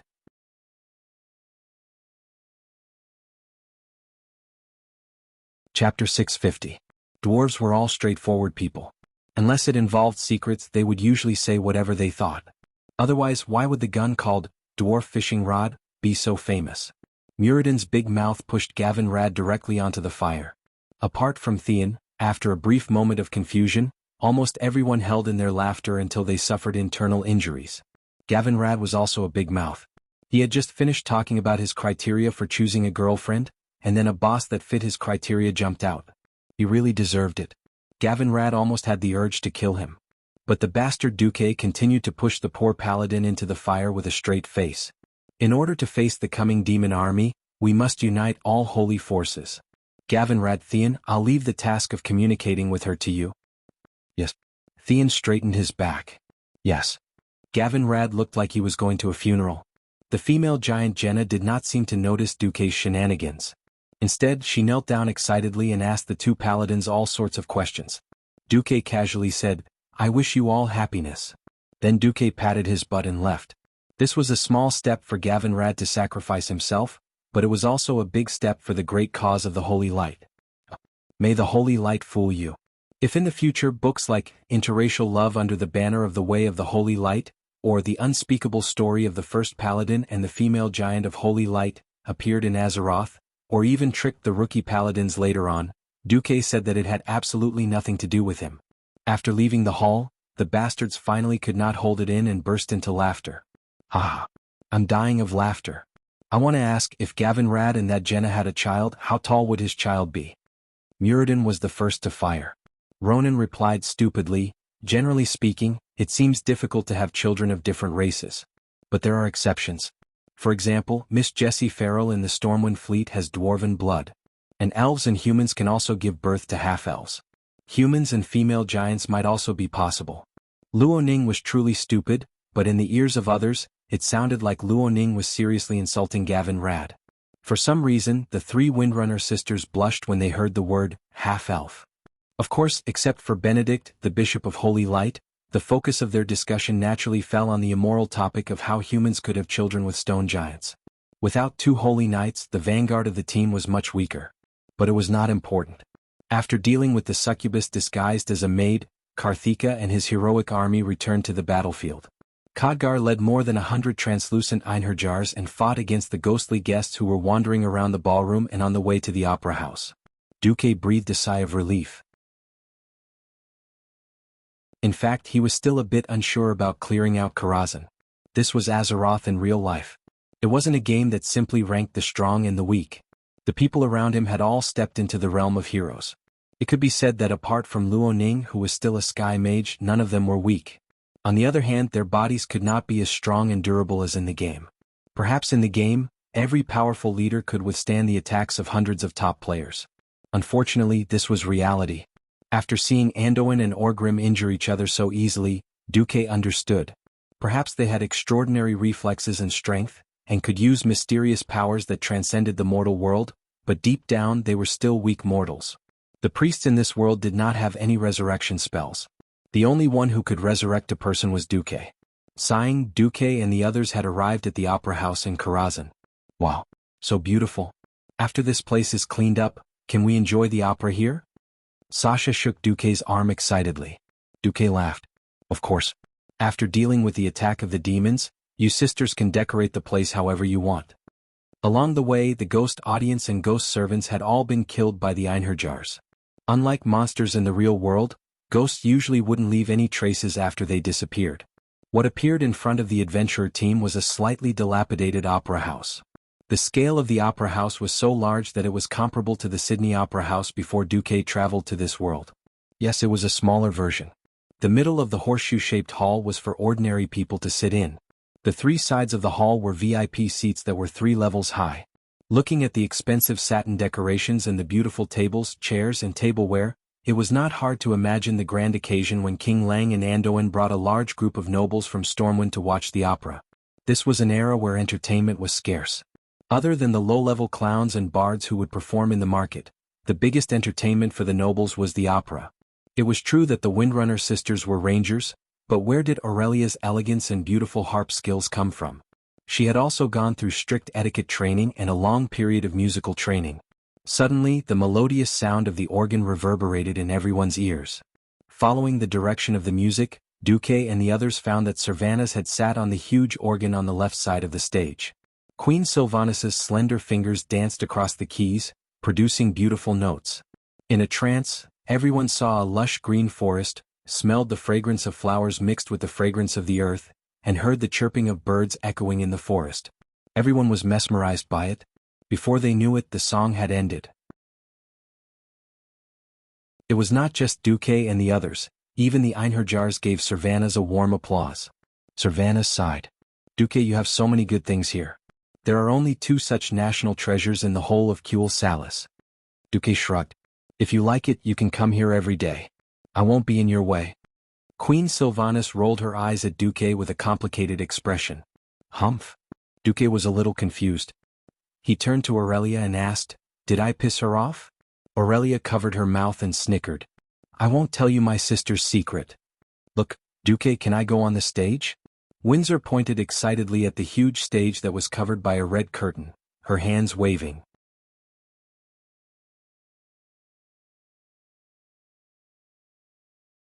Chapter 651. That stage. It had been so easy to get here that Duque had almost forgotten about the stage.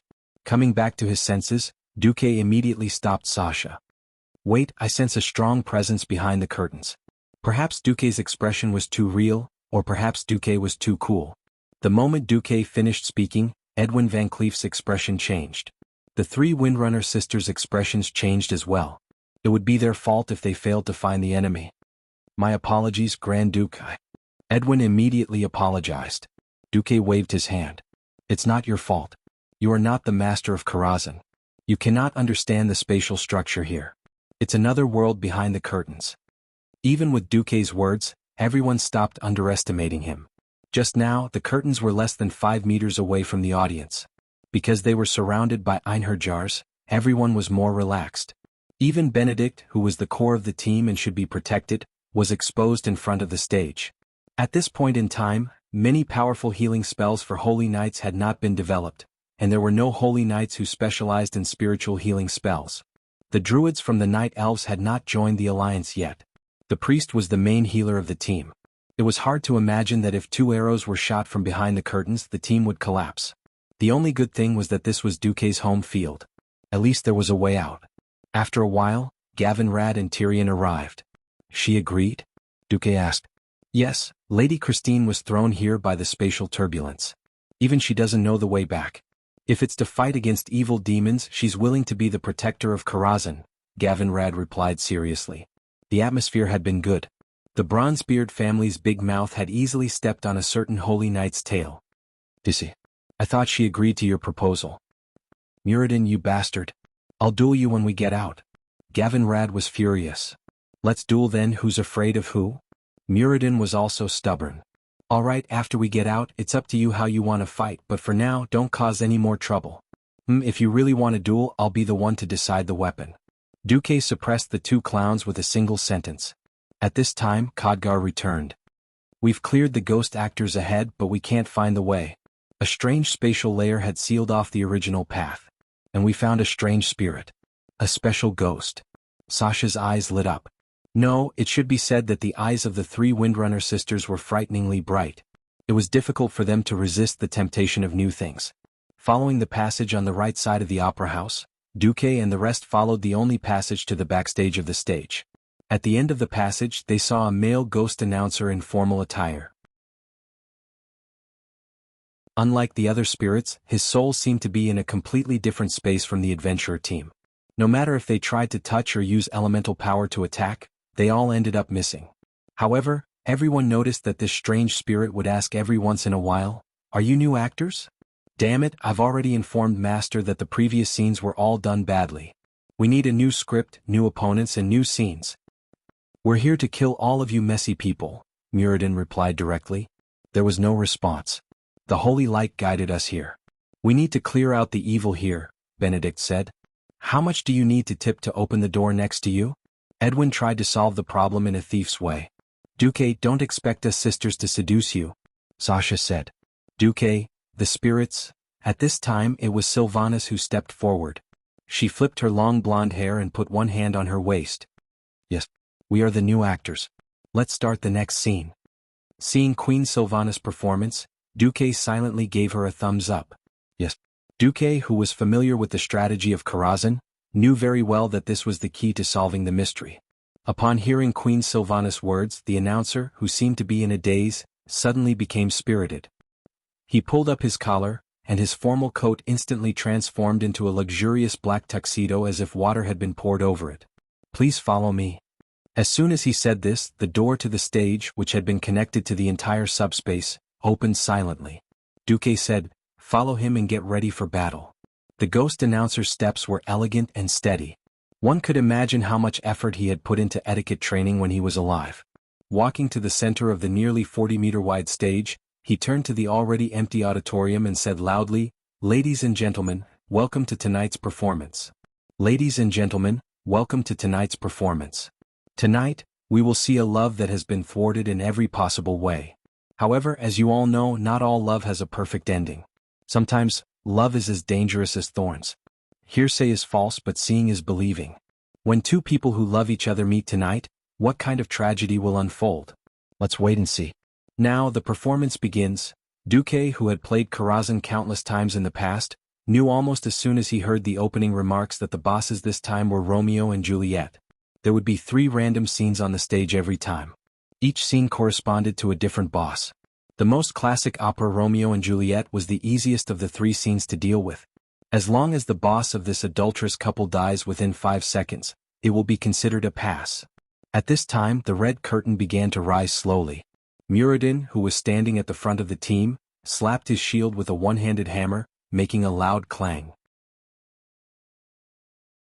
"You guys hide behind me and attack without worry. I, Muradin, will be your shield and protect you." The outermost curtain rose, and when there was only a transparent white gauze curtain left, the light inside lit up, and a slim figure of a woman appeared in everyone's sight. She raised her right hand in a graceful gesture as if complaining about herself, and opened her palm as if to welcome the snowflakes falling from the sky. Juliet opened her mouth. "Oh, what kind of demon is love to torment me like this? Romeo, my Romeo, where are you?" Such a classic line. Muradin was like a bull chewing on peonies. There's no such nonsense in the love of dwarves. Just as everyone was listening attentively to the next line or preparing to deal with the changes in the next scene, Muradin suddenly, poof! After a burst of white smoke came out of his body, he turned into a cute little girl in red. You're tuning in to the Han Li's Wuxia Adventures YouTube channel. We're so grateful for your support, and don't forget to subscribe to join us on this incredible journey through captivating stories. Your generosity through donations truly makes a world of difference, as it's the primary source of revenue that allows me to expand and enhance this channel for you. Thank you from the bottom of my heart for being a part of this adventure.